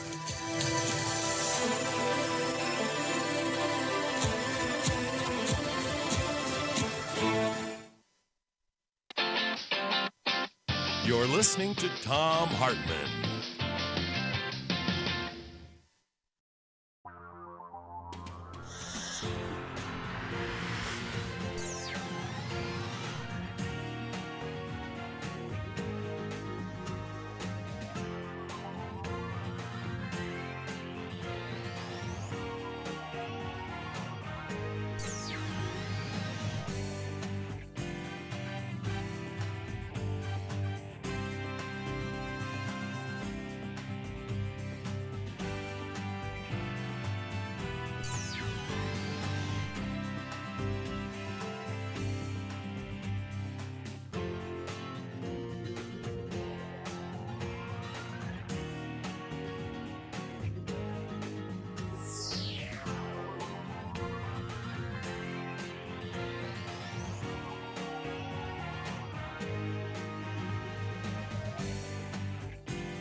The Thom Hartmann Program is brought to you in part by the Aiden Forecast, an investment newsletter with weekly updates of leading market indicators and a monthly deep dive into what the details of the economy and the markets mean for investors and retirees. On the web at aidenmarkets.com. Wines have some of the highest pesticide levels in our food chain. This hour brought to you by ecowine.com. Pesticide-free wines, organic wines, imported from France by the organic wine company, ecowine.com. The Thom Hartmann Program is brought to you in part by Super Beets.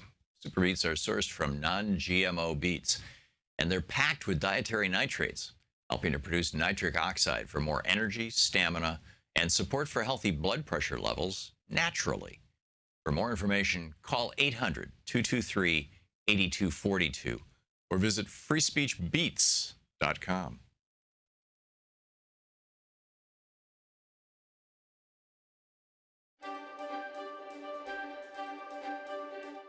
Welcome to the Thom Hartmann University Book Club. Our book today is Walking Your Blues Away, How to Heal the Mind and Create Emotional Well-Being. And we're reading starting on page 2 in the introduction. The human body is a self-healing organism. When you cut your finger, it heals. If you break your leg, it heals. Even if part of you is cut out in surgery, the surgeon's wound heals. We heal from bacterial and viral invasions, from injuries, from all variety of traumas. The mechanisms of healing are built into us. 5 million years of evolution or the grace of God or both have made our bodies automatic healing machines. So why wouldn't the same be true of our minds and our emotions? All of the traumas that we experience in life leave their wounds. If humankind hadn't had ways of healing from those emotional and psychological blows, over time society would have become progressively less functional. Instead, history shows us that people usually recover from even the most severe psychological wounds, often learning great lessons or gaining important insights in the recovery process.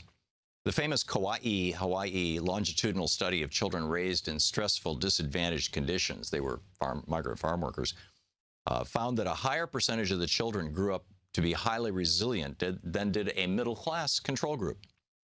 The generation that survived the Great Depression and the Nazi Holocaust in Europe went on to create important social institutions, build nations, and offer comfort and hope to humankind. Elie Wiesel's experience specifically comes to mind, although he never would have wished on another the horrific experience of being in one of Hitler's death camps. Through his writing of that experience, he has given a particularly inspiring model of resilience and healing to the world. The reality is that although adversity breaks some people, it strengthens others. And when people heal from adversity, the old cliche of what doesn't kill you makes you stronger usually rings true. But just as with the production of scar tissue in the healing of a wound to the skin, a process involving millions of cells producing very specific compounds in response to the trauma in the tissue, there must be an inborn mechanism for healing the mind and the emotions. And just as healing from a cut can be speeded up by keeping the wound dry, or can be slowed down by letting the wound get wet or dirty and irritated, this emotional healing is also a process that can be either stimulated or thwarted by our interventions. In this book, I've identified a specific healing mechanism and process that nature has built into the human mind and body that enables us to process trauma in a way that is quick, functional, and permanent. Just like the skin's mechanism for forming scabs and scars and eventually even making the scars vanish, this mechanism is simple, fundamental, and elegant. In its simplest form, this mechanism involves rhythmic side-to-side stimulation of the body. This side-to-side motion, or bilateral motion, causes nerve impulses to cross the brain from the left hemisphere to the right hemisphere and back at a specific rate or frequency. This cross-patterning produces an organic integration of left hemispheric thinking functions with right hemisphere and brainstem feeling functions. This integration is a necessary precursor to emotional and intellectual healing from trauma. This steady movement of nerve impulses across the hemispheres of the brain is stimulated by the bilateral movement processes of a variety of modern forms of psychotherapy, such as eye movement desensitization and reprocessing, also known as EMDR, emotional freedom technique, and thought field therapy.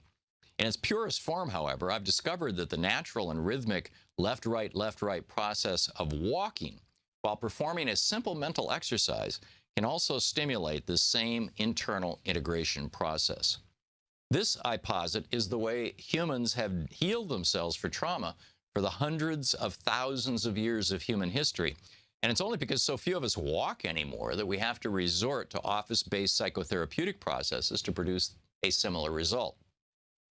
And that result is impressive.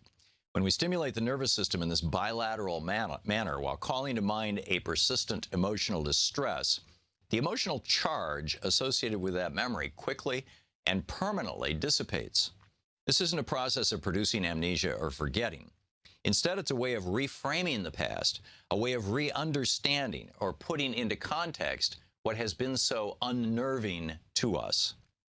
When we perform this bilateral process correctly, the pictures of painful past events in our memory transforms from stark, scary, sound-filled color movies into black and white still pictures that are flattened out and lose their sound. The internal dialogue we have about the events, the tagline that we tell ourselves, and actually hear in our own heads and in our own voices, changes, usually from something like, that was a painful experience that still scares me, or I was victimized in that relationship, to a more productive synopsis, such as, yes, that happened to me, but it's well in the past now, and I've learned some good lessons from the experience. I can now let go of it.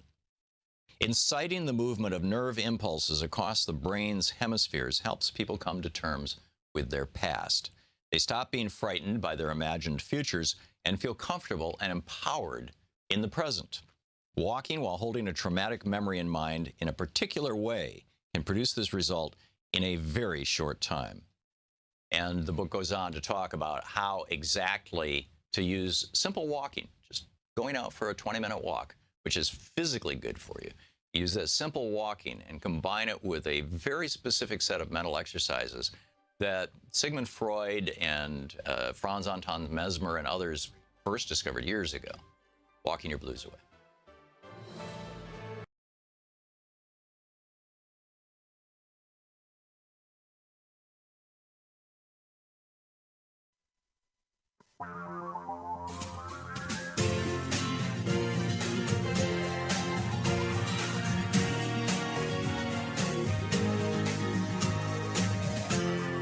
This is the Thom Hartmann Program. Welcome back to the Thom Hartmann Program. I'm Alex Lawson, filling in for Tom. Just want to, again, just direct people to votevets.org. Will Fisher joining us earlier in the show from votevets.org. A really powerful story, and one that I hope gets out there more than it is right now, is that among all the other terriblenesses that is Trump care, it is also an attack on veterans. And every single Republican who cast that deciding vote needs to own that. And it's up to us to make sure that they do. So I want to, it's good. I'm going to go to the phones to Sabrina in Pennsylvania, who, it says the topic is fighting back for health care. And that's exactly what I think we need to do. Sabrina, you're on the line. Yeah. Hi, Alex. Hi. Thanks for taking my call. This is a good segue to what Will Fisher was talking about the price that these congressmen have to pay. Yeah. I've been working on this, and I came at it from a constitutional perspective before about holding those people who voted against our health care accountable legally, and possibly through class action suits. If there was a wrongful death because of this and people died all over the United States, they could form a class action lawsuit. I don't think, I talked to a public citizen about this and some lawyers, but I think a better way to go about it is doing a class action suit for wrongful death, like in the courts, rather than going to using the Constitution itself. So what do you think about that idea? You know, I'm not a lawyer. I'm not sure if you can, I'm just not sure if a class action would work in this case. So I'd have to look into it. I do know that what definitely works in this case is voting them out of office, holding each and every Republican who voted for this accountable for their vote, and firing them from their current job. After that, I'm not sure if all the legal thresholds are met for a class action. but, you know, you might be able to tell me better by having looked into it. So I just don't know if that is actually possible, or if there is an immunity that comes with being an elected official voting on a law, which I believe is the case. Well, I thought even if it didn't go through, the chilling aspect of it, of getting this out there and letting that congressmen, people know that we are not going to stand by, and we're going to try to vote them out, but we're going to use everything else we have. I like that back as well. I like that. I like every tool in the toolbox. Throw every tool in the toolbox at them, and then take the toolbox and throw that too. That is the only way that we're going to win against the billionaires and the plutocrats who we're fighting against. I mean, in one respect, you know, it's like, well, how all power resides in the people. It's all people power, and yet we can still lose, right? And those two things are both true. It shouldn't surprise us, though, how powerful money power is, right? It shouldn't surprise us that these billionaires who control more wealth than is even imaginable to us. It's literally unimaginable amounts of wealth held by a very few amount of people, that it's hard to beat them, that they own television stations, that they actually, the whole corporate media is their propaganda arm, that they have an immense amount of power. And yet, the people, when we stand together, can still beat them. But it is going to take every tool in the toolbox and the toolbox itself for us to win. I think that one of the biggest problems is they don't play fair. I think that's right, Sabrina. And, you know, the thing that separates us from them is that we do play by the rules, but we have to play ruthlessly by the rules. We have to never, ever let up, and we have to use every tool in the toolbox, and then the toolbox itself. Sabrina, thank you so much for your call. You're listening to the Thom Hartmann Program. I'm Alex Lawson, filling in for Tom, and we will be right back. This is the Thom Hartmann Program. Joining us in studio, Richard R.J. Eskow, coming right up.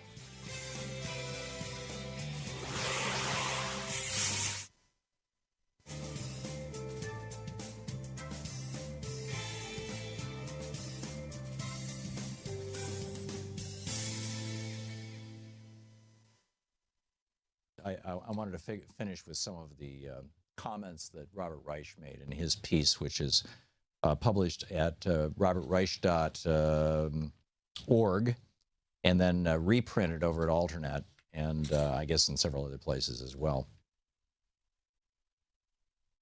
He points out, first of all, how Newt Gingrich really started this in 1995 when he took over the House of Representatives as Speaker of the House in the so-called Gingrich Revolution during the Bill Clinton presidency. And basically was willing to lie, cheat, and steal his way to anything that, you know, succeeded. Now, those aren't Robert Reich's words, but when you consider, for example, his contract on America, where the majority of the contract points all pointed to one thing, which was a giant tax break for rich people. Newt Gingrich calling President Obama the food stamp president, you know, in other words, have you noticed that he's black, and then saying he exhibits Kenyan anti-colonial behavior. So don't trust the president. And then Norman Ornstein and Thomas Mann of the American Enterprise Institute and Brookings, respectively, said, quote, "The forces Mr. Gingrich unleashed destroyed whatever comity, as in friendship, cooperation, collaboration, whatever comity existed across party lines."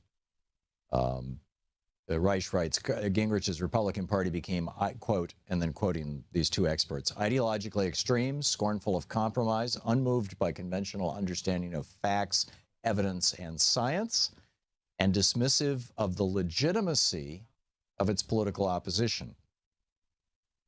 And he said, by the way, this isn't just limited to Republicans, and he points to Debbie Wasserman Schultz and her disdain for the integrity of the political process during the Democratic primary. Now, she's been kicked out on her keister, so, you know, at least you can say the Democratic Party in some ways has tried to realign itself, but the Republican Party is still totally, you know, totally down with this. And it's spread to the corporate sector. And the example he uses is John Stumpf, the CEO of Wells Fargo. He says he chose to win regardless of the long-term consequences of their strategy, and Stumpf and his colleagues made a bundle. Lost his job, got a $40 million golden parachute. Gee, what a tough thing. And then he talks about Heather Bresch, the daughter of Joe Manchin, the senator from West Virginia. She runs a Mylan Pharmaceuticals, and how they jacked up the EpiPens from $100 to $608. Martin Shkreli, Turin Pharmaceuticals. And then Robert Reich writes, even when some of these trust destroyers get nailed with fines or penalties or public rebuke, they don't bear the larger costs of undermining public trust. And that's my point. This is part of the commons. It's probably the least tangible part of the commons. You can't point to it and say, there it is. It's not like a national park. You say, well, that's the commons right there. It's Yellowstone. But public trust is part of the commons. And Robert Reich writes, by stretching the boundaries of what's acceptable, they have undermined prevailing norms and weakened the tacit rules of the game. The net result has been a vicious cycle of public distrust. And I would argue that that public distrust is what has made it possible for the Republicans even to, frankly, to continue to exist. That, along with, knocking millions of people off the voting rolls, which is a whole nother rant for another hour of, yes, Virginia, the elections are rigged. It's just that it's the Republicans who are rigging them, and the way that they're rigging them is by throwing people of color and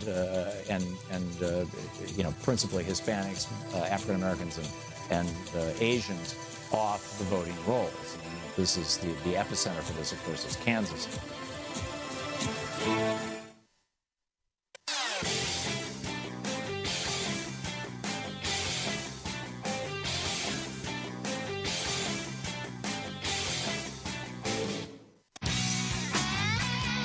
Welcome back to the Thom Hartmann Program.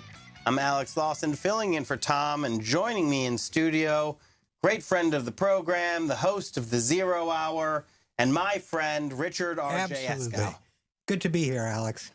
So I have this piece of yours in front of me, and it is, I don't have the headline. I just start right in the content, and it just says 10.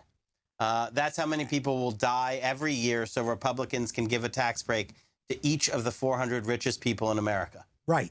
And that's, the reason why I wrote that, the reason why I did this math, first of all, is because the conversation gets so abstracted and people think of it in such impersonal terms, right? I mean, they say, well, X number of people, you might read a study, 43,000 people a year could die, according to one analysis, if the Trump Care bill passes and becomes law. I feel that doesn't really tell the story of exactly how that breaks down, who wins and who loses.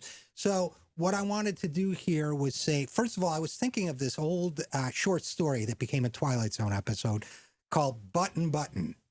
And this story said, somebody comes to your house and says to a married couple in this story, press this button and I'll give you $100,000. No questions asked. Somebody will die, but you don't know them.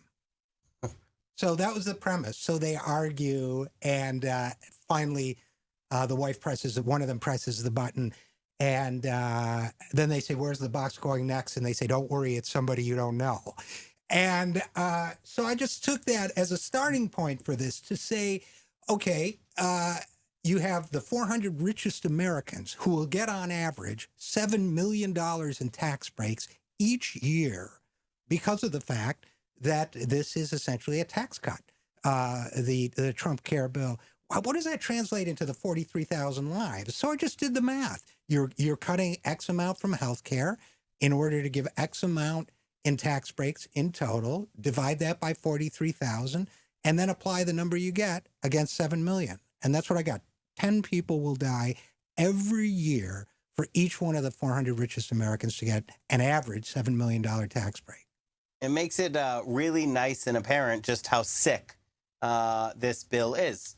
And what is really going on here, that these greedy liars on Wall Street, these global plutocrats, they're propagandists in the corporate media who are selling this, all of it comes down to they're willing to let people die for money. Right. And the point is, these greedy people who are going to benefit from it. The other point I make is that if you don't take that $7 million on average, in fact, if you're wealthy and you don't take the tax break this gives you and put it to a good cause that will overturn this bill and the people pushing this bill, then you're taking blood money. That's my point. So if you want to live ethically and you get this tax break based on death, you should take the money and spend it on a progressive cause, namely getting these people out of power and getting decent health care in this country. And getting Medicare expanded to cover everyone so that everyone has health care as a right. Yeah, exactly. In fact, one of the guys on the internet made a great point, which is he said... I like that. One of the guys on the internet? Yeah, Matt Brunig.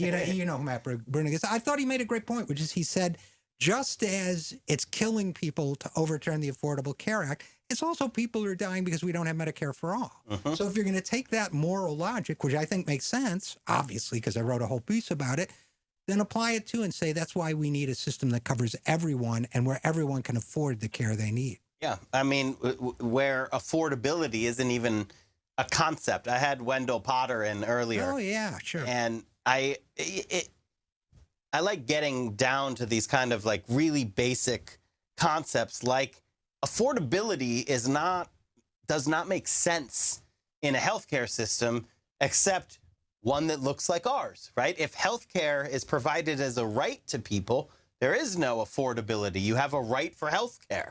That's what you get. Pre-existing conditions don't exist. That's not a real thing. No, it's a concept that was created by insurance companies to make money.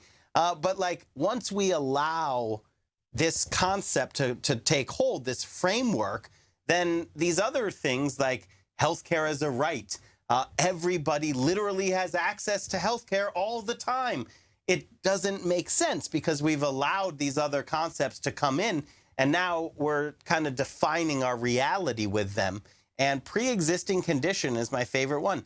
That is literally not a thing. Life is a pre-existing condition. There is no such thing as pre-existing condition. It only is a concept from billionaires, Wall Street-driven insurance companies to make money. Henny Youngman, the old comedian, knew that because his old doctor routine, you said, you ever have this before? He said, yeah, well, you got it again. I mean, that is, in fact, the nature of life. And as soon as you come down with something, whether you break your arm or you catch a cold, from that moment forward, it's a pre-existing condition. That's how abstract the notion of pre-existing condition is. And one more quote for you. The Labor Party, lion of the Labor Party, when it was a left party, Tony Benn, said, no general ever said, I need to bomb Baghdad, but I don't have the budget for it. Right? Exactly. So, when it comes to healthcare, well, we hate to see 43,000 people die, but we don't have the budget. Well, yeah, you do. And in fact, the most ludicrous thing is people don't understand the moral imperative of healthcare as a right. That just doesn't compute with me. Slightly less hard for my brain, but these numbers and cents guys, right? The ones who they might actually calculate a person's life as expendable, right? I don't understand that, but they exist. How do they not see that? I mean, everyone who knows how the budget and numbers and everything works, our system is so wildly inefficient that it costs us massive. It is the only thing that you could say is actually unaffordable, that you could say we don't have the budget for, is our broken healthcare system. We literally can't afford what we have right now projected out into the future. Because if you do the excess cost growths on healthcare, we can't afford this bananas non-system that we have right now. A single payer system would be far more efficient than what we have right now. We would deliver better care for less money. I mean, that even if you don't understand the moral, right? Even if you have no moral compass, how you don't look at the numbers of this and see that we can't continue doing what we're doing. It's this tunnel vision that you see. I mean, my story about meeting Tim Geithner. It's just a lot of these guys create a universe for themselves where certain things just don't exist when they're inconvenient for them to exist. And I think on the right, it's even worse. And think about how severe the problem really is. The U.S. pays 40% more than the closest economy for healthcare because we have this terrible privatized system, and we also don't cover tens of millions of people under this system. So and we're talking about what, $1.6 trillion a year. So we're subsidizing basically $750 billion every year to keep our private insurance system going. We are covering enormous amounts of money and letting people die for a system that doesn't work. And yet we say we can't subsidize, quote unquote, healthcare for everyone. Right. And don't leave out the fact that the people who, that the healthcare that is delivered, if you're one of the lucky ones in our non-system, it's still worse. It's not as good. The care we get, we pay more for worse care in this country. And sometimes for medical interventions we don't need. Because of so many, I'm just vociferously agreeing with you. Heated agreement, yeah. It's just, again, like, I don't understand. Here, I'll do this. We have a couple minutes on this one. Okay. Because you and I can always riff philosophy. Right.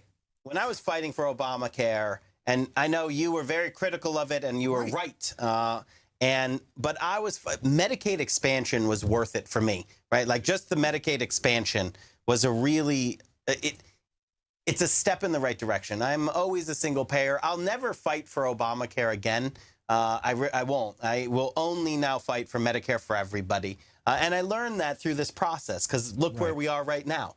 Look, we cannot allow the insurance companies to continue to exist because they will never stop.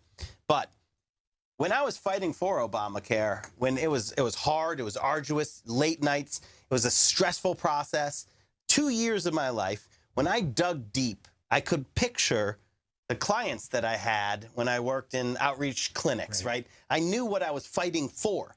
I watched the brokenness of our system harm people, and people die because they didn't have access. I knew what I was fighting for, this moral imperative that I had, and it allowed me to just keep, how do they do it? Like, what is there that when they dig deep, you know, and they're like, oh, I'm going to throw tens of millions of people off of healthcare, you know, like, what is it when they dig deep? What do they find? The mistake in your logic is this: they never dig deep. That's what it is. That's not part of what they do. What they do is it's a gig that's going to pay well and pay really well once they leave politics. That's what it's all about for them. It's the end game. And that's it. That's why it's so easy for them. When they voted in the House, we had hundreds of people who'd been there for hours, and we lined up and were chanting shame as they walked down to the buses. And, you know, there were a bunch of these guys who literally just voted to attack 7 million veterans, raid Medicare, $118 billion, destroy Medicaid, $880 billion, and on and on and on, the terribleness of Trump care. And they were giving these thumbs up, you know, they were vamping on Remember, I was in that world. It's a little insulated world. I was, oh, man, Alex, that was tough getting yelled at. But, yeah, we got it done, didn't we? Yeah, man, have another beer. That's it. That's how the world. it goes. That's how it goes. Richard, can you stick around and take some calls with me? Absolutely. Richard R.J. Eskow, host of The Zero Hour, great friend of the program and a friend of mine, joining us on the Thom Hartmann Program. We're going to be right back after this.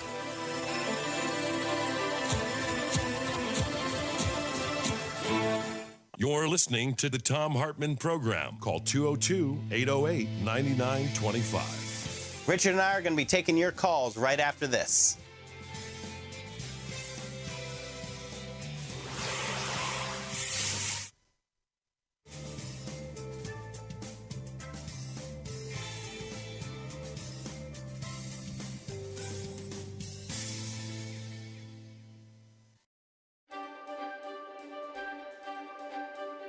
Hi, for the Thom Hartmann University Book Club today, we're reading from The Crash of 2016, which might happen in early 2017. We'll see, but it's coming. This is from Chapter 5. Chapter 5 is titled Reagan Kidnapped the Jetsons. In a 1966 article, Time magazine looked toward the future and what the rise of automation would mean for average working Americans. It concluded, quote, by 2000, the machines will be producing so much that everyone in the U.S. will, in effect, be independently wealthy. With government benefits, even non-working families will have, by one estimate, an annual income of $30,000 to $40,000. How to use leisure meaningfully will be a major problem. End of quote. And that was $30,000 to $40,000 in 1966 dollars, which would roughly be $199,000 to $260,000 in 2010 dollars. Ask anybody who was a teenager or older in the 1960s. This was a big sales pitch for automation and the coming computer age. There was even a cartoon show about it, The Jetsons. And everybody looked forward to the day when increased productivity from robots, computers, and automation would translate into fewer hours worked or more pay or both for every American worker. And there was good logic behind the idea. The premise was simple. With better technology, companies would become more efficient. They'd be able to make more things in less time. Revenues would skyrocket, and Americans would bring home higher and higher paychecks, all the while working fewer and fewer hours. So by the year 2000, according to Time magazine in 1966, we would enter what was then referred to as the leisure society. Futurists speculated that the biggest problem facing America in that Jetsons future of the year 2000 would be just how the heck everyone would use all their extra leisure time. And of course, there were also those who worried about what kind of degeneracy would emerge when a nation has lots of money and free time on its hands. Neither happened, and it didn't happen because Ronald Reagan stole the leisure society from us and handed it over to the economic royalists. In 1981, the royalists went right to work, taking down that first pillar on which FDR rebuilt the American middle class, progressive taxation. Taking advantage of the oil shock crisis, neoliberal shock troopers immediately ushered through a revolutionary change in the tax code with the Economic Recovery Act of 1981. The first major piece of legislation signed by Reagan is slashed the top marginal income tax rate from 70% to 50%, cutting estate taxes for wealthy businesses and slashing capital gains and corporate profit taxes. Reagan succeeded a few years later in dropping the top income tax rate even more to 28%, where it hadn't been since the Great Depression. It was the second largest tax cut in history, and it was nearly identical to the largest tax cut ever. Treasury Secretary Andrew Mellon's in the 1920s, the one that created the bubble known as the Roaring Twenties, which eventually burst in 1929. The great forgetting had certainly arrived. The economic mistakes of the 1920s were coming back around. And again, the influx of all this hot money in the market, coupled with a robust deregulation agenda throughout the 1980s and 90s, would trigger a series of painful financial panics. The reason why the leisure society could be imagined by Time magazine is because ever since 1900, working people's wages tracked evenly with working people's productivity. So as productivity continued to rise, which was likely due to increased automation and better technology, so too would everyone's wages. And the glue holding this logic together was the current top marginal income tax rate. In 1966, when the Time article was written, the top marginal income tax rate was 70%. And what that effectively did was encourage CEOs to keep more money in their businesses and invest in new technology, to pay their workers more, to hire new workers and expand. After all, what's the point of sucking millions and millions of dollars out of your business if it's going to be taxed at 70%? According to this line of reasoning, if businesses were to suddenly become more profitable and efficient thanks to automation, then that money would flow throughout the businesses, raising everyone's standard of living, increasing everyone's leisure time. But when Reagan dropped that top tax rate down to 28%, everything changed, as you can see in this graph. Now, as businesses became more profitable, there was a far greater incentive for CEOs to pull those profits out of the company and pocket them because they were suddenly paying an incredibly low tax rate. And that's exactly what they did. All those new profits, thanks to automation, that were supposed to go to everyone, giving us all higher paychecks and more time off, instead went to the top, to the economic royalists. Suddenly, the symmetry in the productivity wages chart broke down. Productivity continued increasing because technology continued improving, but wages stayed flat. And again, since higher and higher profits could be sucked out of the company and taxed at lower and lower levels, there was no incentive to reduce the number of hours everyone worked. In the 1950s, before that Time magazine article predicted the leisure society, before that article was written, the average American working in manufacturing put in about 42 hours of work a week. Today, the average American working in manufacturing puts in about 40 hours a week. This means that despite the fact that productivity has increased 400% since 1950, Americans are working on average only 2 fewer hours a week. If productivity is 4 times higher than in 1950, then Americans should be able to work 4 times less, or just 10 hours a week, to afford the same 1950s lifestyle When a family of four could get by on just one paycheck, own a home, own a car, put their kids through school, take a vacation every now and then, and retire comfortably. But all that was wiped out by Reaganomics and Ronald Reagan. And that's just the beginning of the setup for the crash of 2016. Hey, want to hear that clip again? Subscribe to the Thom Hartmann Program on YouTube to see all your favorite show highlights. All the important stories we cover and the issues we care about are at hartmanreport.com. Members of our community can comment and join the conversation.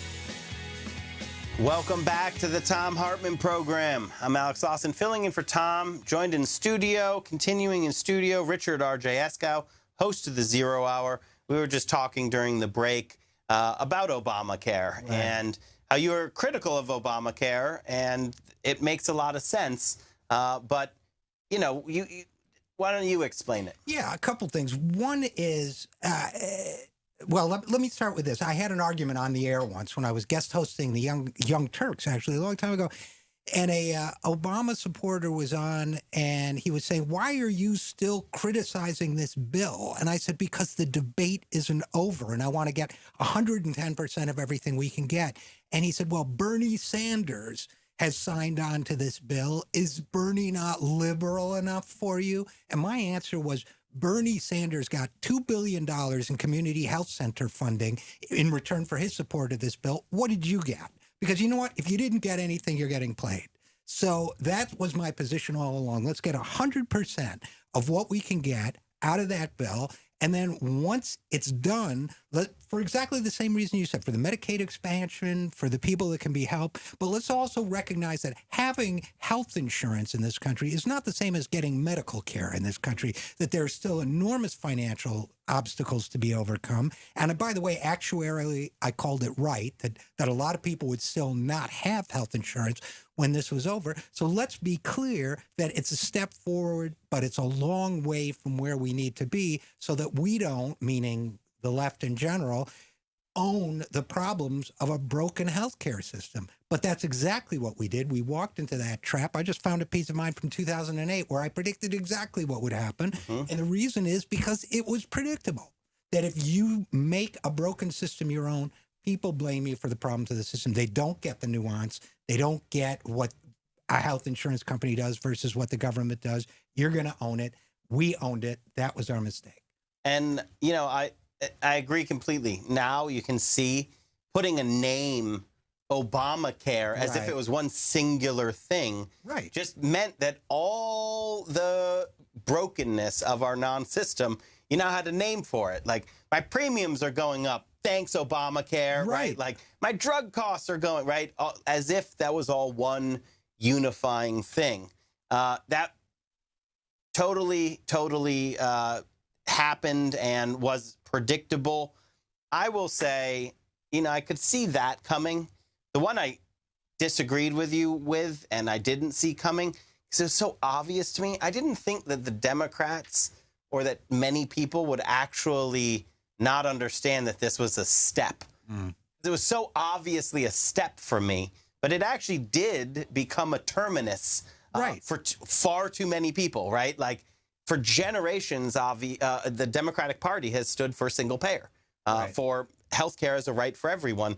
And then all of a sudden, now it was up for debate a little bit. I don't think it is again, but I don't want to think or believe anymore. I want to ensure that this is, everybody understands that healthcare as a right is the only way that's what we're fighting for. I think there was an ideological split in the Democratic Party that people didn't want to acknowledge. I think there were people who believed that a private sector solution, even to a social insurance problem like healthcare, is superior. I disagree with those people. I want to have a debate with those people. I do not want to call Obamacare the endpoint. The one way I've changed in the last 10 years is that 10 years ago, I was saying I can't back Medicare for all because I don't think it's politically feasible.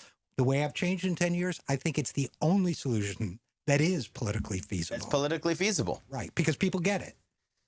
So, vociferous agreement between Richard and I again.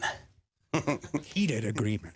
Let's see if we can bring Dave from Washington in to either disagree or vociferously agree with us about healthcare contradictions. Dave, you're on the line. I'm afraid I'm going to vociferously agree with you. And the first thing I'm going to vociferously agree with is that the West Coast should have a regional single-payer system. I think that's a great thing. So for Richard, let me just say, we were talking about California single payer. I figured, yeah. And saying, like, not only is California big enough and, sixth largest economy in the world, but it could actually be the center of a regional. You could rope in Hawaii, Washington, Oregon, Nevada. I see. Okay. I thought maybe it was like the Tupac Biggie beef or something. The West Coast single West payer Coast is in the house. Yeah. Okay, got it. Keep going, Dave. Sorry, Dave. I just want to point out, I was listening to Dean Clancy, a former Bush official and Republican healthcare expert, say that, it's okay if people don't have health insurance because in America they can still access health care. And I found that incredibly disingenuous. And it also points out how Republicans attack, health and welfare programs for the working class, but also depend on them at the same time. So all the societies that support, all the charities that support emergency rooms and emergency care, they just want us to lean more heavily on them rather than leaning on Medicare. And I have a suggestion, too, if other people like me are going to lose their health care, how you can do it and not panic if there's time. Yeah, go ahead. Well, the simple thing is just keep in mind when you have a medical debt, because this has happened to me, but I'm a bit more of a sophisticated healthcare consumer than most people, that in collections, doctors get less than 10 cents on the dollar of their medical bill. So if you lose your health insurance immediately, every time you go to a healthcare provider, always after the services, ask for a minimum 40 to 60% discount and tell them you want to keep the debt out of collections. I have reduced debts down to 15%. I regularly get 40% off I got back in the days before I had health insurance thanks to Obamacare. You can get a big discount as long as you talk to the doctor directly because they don't want anything to go to collections. And it keeps off your credit report. Dave, thank you so much for all of the points. There's two things that infuriate me. One of them, the whole, you can always go to the emergency room. It's just mind-bogglingly stupid. And Republicans continue to say that. And it's stupid for so many reasons. Emergent care is the most expensive care there is. You can't go to the emergency room for everything. That's not how healthcare works. Chronic conditions, you don't go to the emergency room to manage your chronic condition.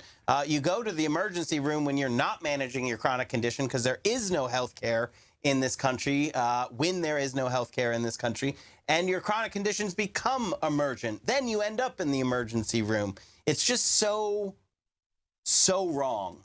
Well, it's an inhumane way to deliver medical services, to ask anybody to go through the emergency room process. If you've ever done it, it's a long wait. As if you have a sick child, a sick baby, it's just a brutal way to do it, brutal and unthinking way to do it. And to Dave's other point about negotiating down the bills, yes, one of my early jobs was designing some of the first computer billing systems for healthcare, for health insurance companies. So I worked for the dark force in all of this. And that's how I got to know how it operates. It's like Wendell Potter is like the nice version of me, right? We both come out of that industry. But if I were a nice person, I would be more like one.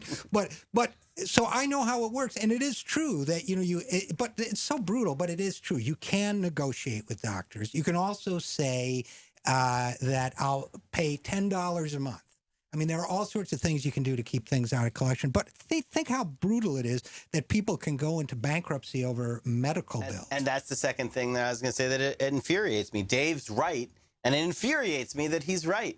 I have worked in clinics where, so there are very complex health scenarios that people have to deal with, and they can be incredibly sad. Incredibly soul-crushingly sad. and difficult and stressful.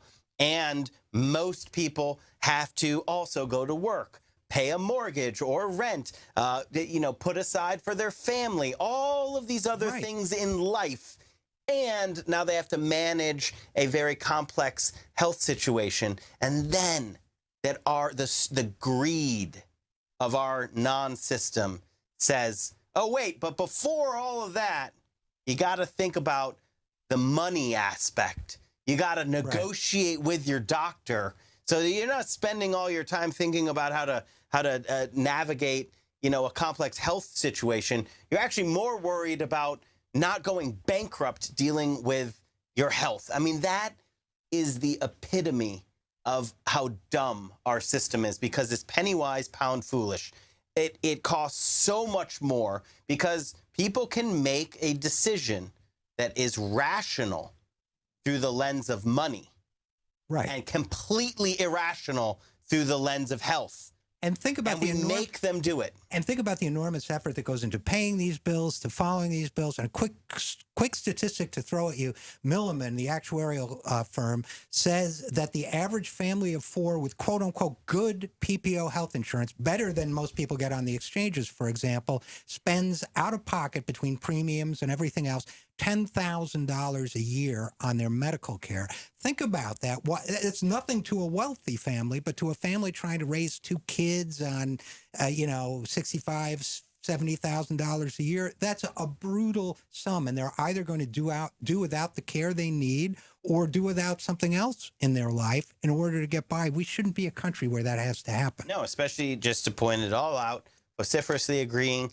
Dave, Richard, Alex, vociferously agreeing that in the wealthiest nation in the world, at the wealthiest point in our history, to pretend that we don't have the resources to provide healthcare as a right to everyone is just a travesty, because it is not we don't have, it is that we choose our priorities differently. We choose to give a $7 million tax cut to 400 of the richest people in America and let 10 people die. It's a choice. It's a choice that is made. Right. And it's a choice not to be outraged about that. And it's a choice on the part of the American media not to say, why did I have to do that math? We have billion-dollar media empires in this country. Why was it down to me to figure out that 10 people die? Why didn't the host of the CBS Evening News tell you that? That's a whole other dimension to this problem. They're part and parcel of this moral quagmire that we live in now. The answer is because the corporate media is the propaganda arm of this structure that we're talking about. The interlocking corporate boards, you just have to take a look at it, and you see that it is one class of people who are actually protecting their own interests. And the corporate media are the propaganda arm of it. Jeff from California, you're on the line, Jeff. Jeff, I'm hoping you'll mildly agree with us, just for a change of pace.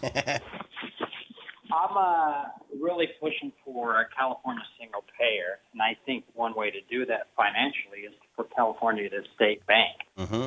So I am going to my town hall with Phil Ting, who's my legislator, and to bring this up and really push for a California state bank, of course, to pay for it, because I believe the biggest problem in this country is the big banks in Wall Street to control the money, destroy other countries, and run us into ruin.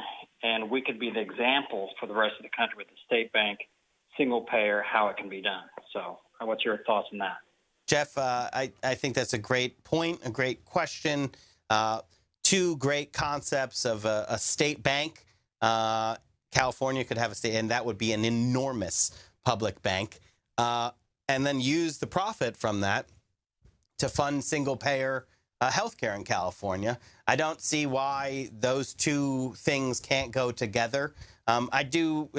There is an actual bill that's moving in California, and it doesn't include the banking aspect. But do you have any thoughts on that? Yeah, I mean, sure. I think it's a good idea. I support both those things separately as well as together. And I wrote a piece called Sick Money about 4 years ago, tracing how investment banks and Wall Street firms are destroying our healthcare economy from the bottom up by giving everything from pharmacies to doctors' offices in financial incentives to overcharge and overbill and overtreat. So I think if a state bank could be used to start to pull that out of the system too, that's a very interesting idea. I'm all for it. Jeff, thanks so much for your call. I'm going to take one more call. Paul on WCPT in Chicago. Paul, you're on the line. Well, I think we need a completely new paradigm shift where, honestly, we don't need to argue that health care is a right. Health care and health is not an insurable commodity. It does not fit the model of insurance unless, and I'll leave it to the Republicans to do this, you are willing to put a finite dollar value on a life. And if they're going to, like your house or your car, and if you're going to do that, let's start with this. Let's not talk about the sanctity of life when a prematurely born baby the care will run into the millions of dollars before this baby can even leave the hospital to go home with lifelong pre-existing conditions.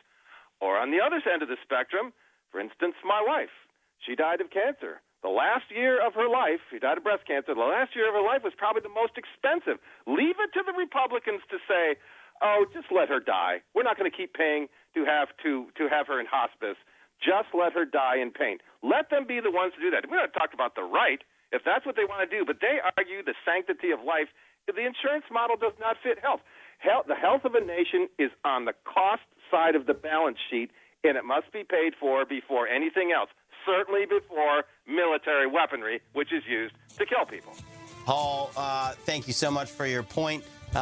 We're going to come back after a quick break, but I don't have much to add to what you said. Putting a dollar figure on life is exactly what the Republicans want to do. And, we just saw that. It's 10 people die for a $7 million tax cut. Paul, thanks so much for your call. You're listening to the Thom Hartmann Program, and we'll be right back. You're listening to Thom Hartmann. Visit ThomHartmann.com for audio and video archives. Richard's going to be sticking with us to close out the show here on the Thom Hartmann Program.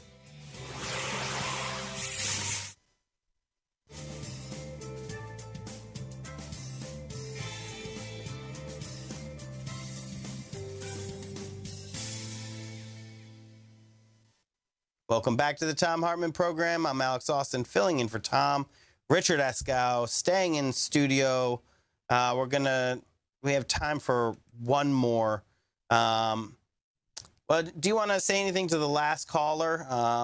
Yeah, a couple things. One, first of all, I'm sorry for his loss. And secondly, it's absolutely right to say you can't be the quote unquote, you can't call yourself pro-life and then allow people to die for financial reasons. One of my first jobs, I was in my 20s. I was a computer guy for an HMO.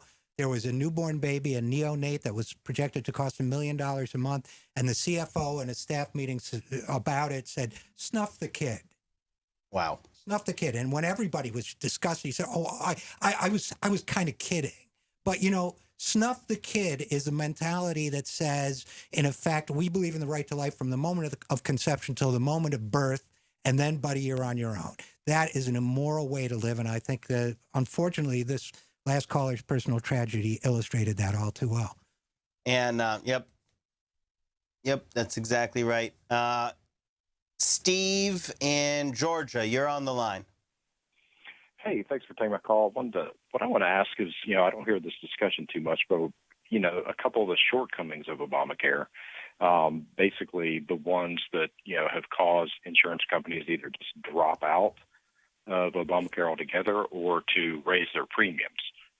Is that something that can actually be solved within the framework of Obamacare, or is it just a consequence of what's going to happen? And that's just the way it goes. It's a great question, Steve. I'm going to have a short answer, and then Richard can take it. The short answer is yes, you could do something in Obamacare. We didn't. It's not there. There are no teeth to enforce anything against the insurers. It is just a promise. There were only carrots, and then the insurers were just going to magically act better. But we have absolute, rigorous, undeniable proof that that doesn't work because of what they did.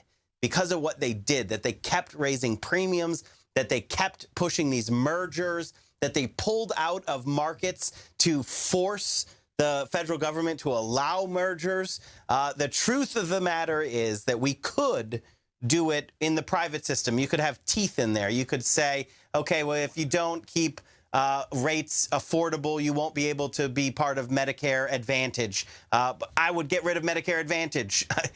I want to give Richard time to answer as well. In the last minute here, the truth is you can do it in the private side, but there's no reason to, because what we should understand is that the path forward, there will be single payer. It's just, is it going to be one giant corporation that extracts all of our money and health, or is it going to be a public single payer? And I leave 30 seconds to Richard. Well, I'm just going to say this. We have single payer. You go to Birmingham, Alabama. The Blue Cross of Alabama has 80, 90% of the market. That's duplicated all around the country. The question is, are the people going to run it, or are Wall Street investors going to run it? And that's the last thought I'll give you there. So, Steve, I think that is the shortcomings of Obamacare are very real. They did not, and I'll put we in there, did not, I was on the outside. I wasn't writing the bill. We were fighting for more. But there were no teeth in what would happen if the private insurers acted poorly, if they kept racing premiums up. I mean, like they pulled it back a little, but still there were not enough teeth in the law. And going forward, we shouldn't even allow the insurance industry to continue to exist.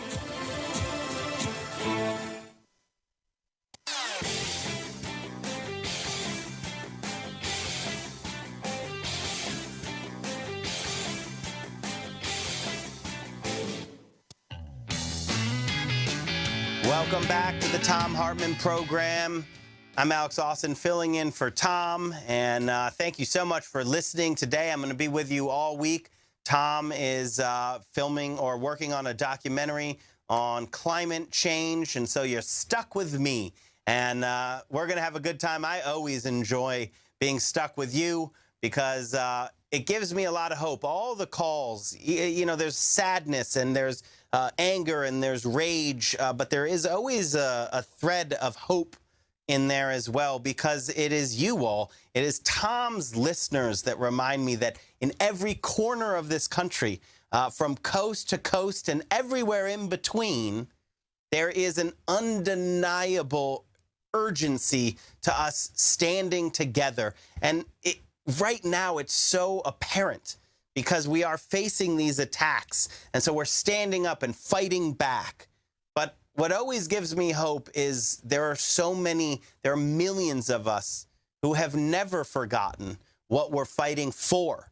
That we're not just fighting against Donald Trump, Le Pen, all of the right-wing authoritarianism that's on the rise around the world, but we're fighting for a just world. We're fighting for a world that acknowledges that together we can come up with a system that acknowledges climate change and builds a green future for everyone, that doesn't put a dollar figure on a person's life and doesn't allow billionaires on Wall Street to take 10 people per year for a $7 million tax cut. We only lose when we forget what we're fighting for. So thank you for always reminding me that none of us have forgotten. You're listening to the Thom Hartmann Program. I'm Alex Lawson, and I'll see you tomorrow.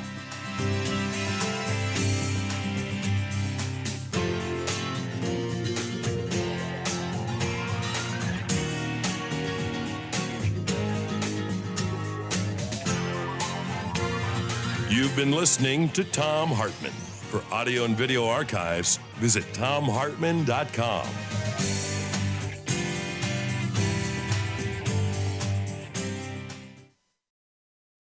The Thom Hartmann Program is brought to you in part by the Aiden Forecast, an investment newsletter with weekly updates of leading market indicators and a monthly deep dive into what the details of the economy and the markets mean for investors and retirees. On the web at aidenmarkets.com. Wines have some of the highest pesticide levels in our food chain. This hour brought to you by ecowine.com. Pesticide-free wines, organic wines, imported from France by the Organic Wine Company, ecowine.com. The Thom Hartmann Program is brought to you in part by Super Beets. Super Beets are sourced from non-GMO beets, and they're packed with dietary nitrates, helping to produce nitric oxide for more energy, stamina, and support for healthy blood pressure levels naturally. For more information, call 800-223-8242 or visit freespeechbeets.com.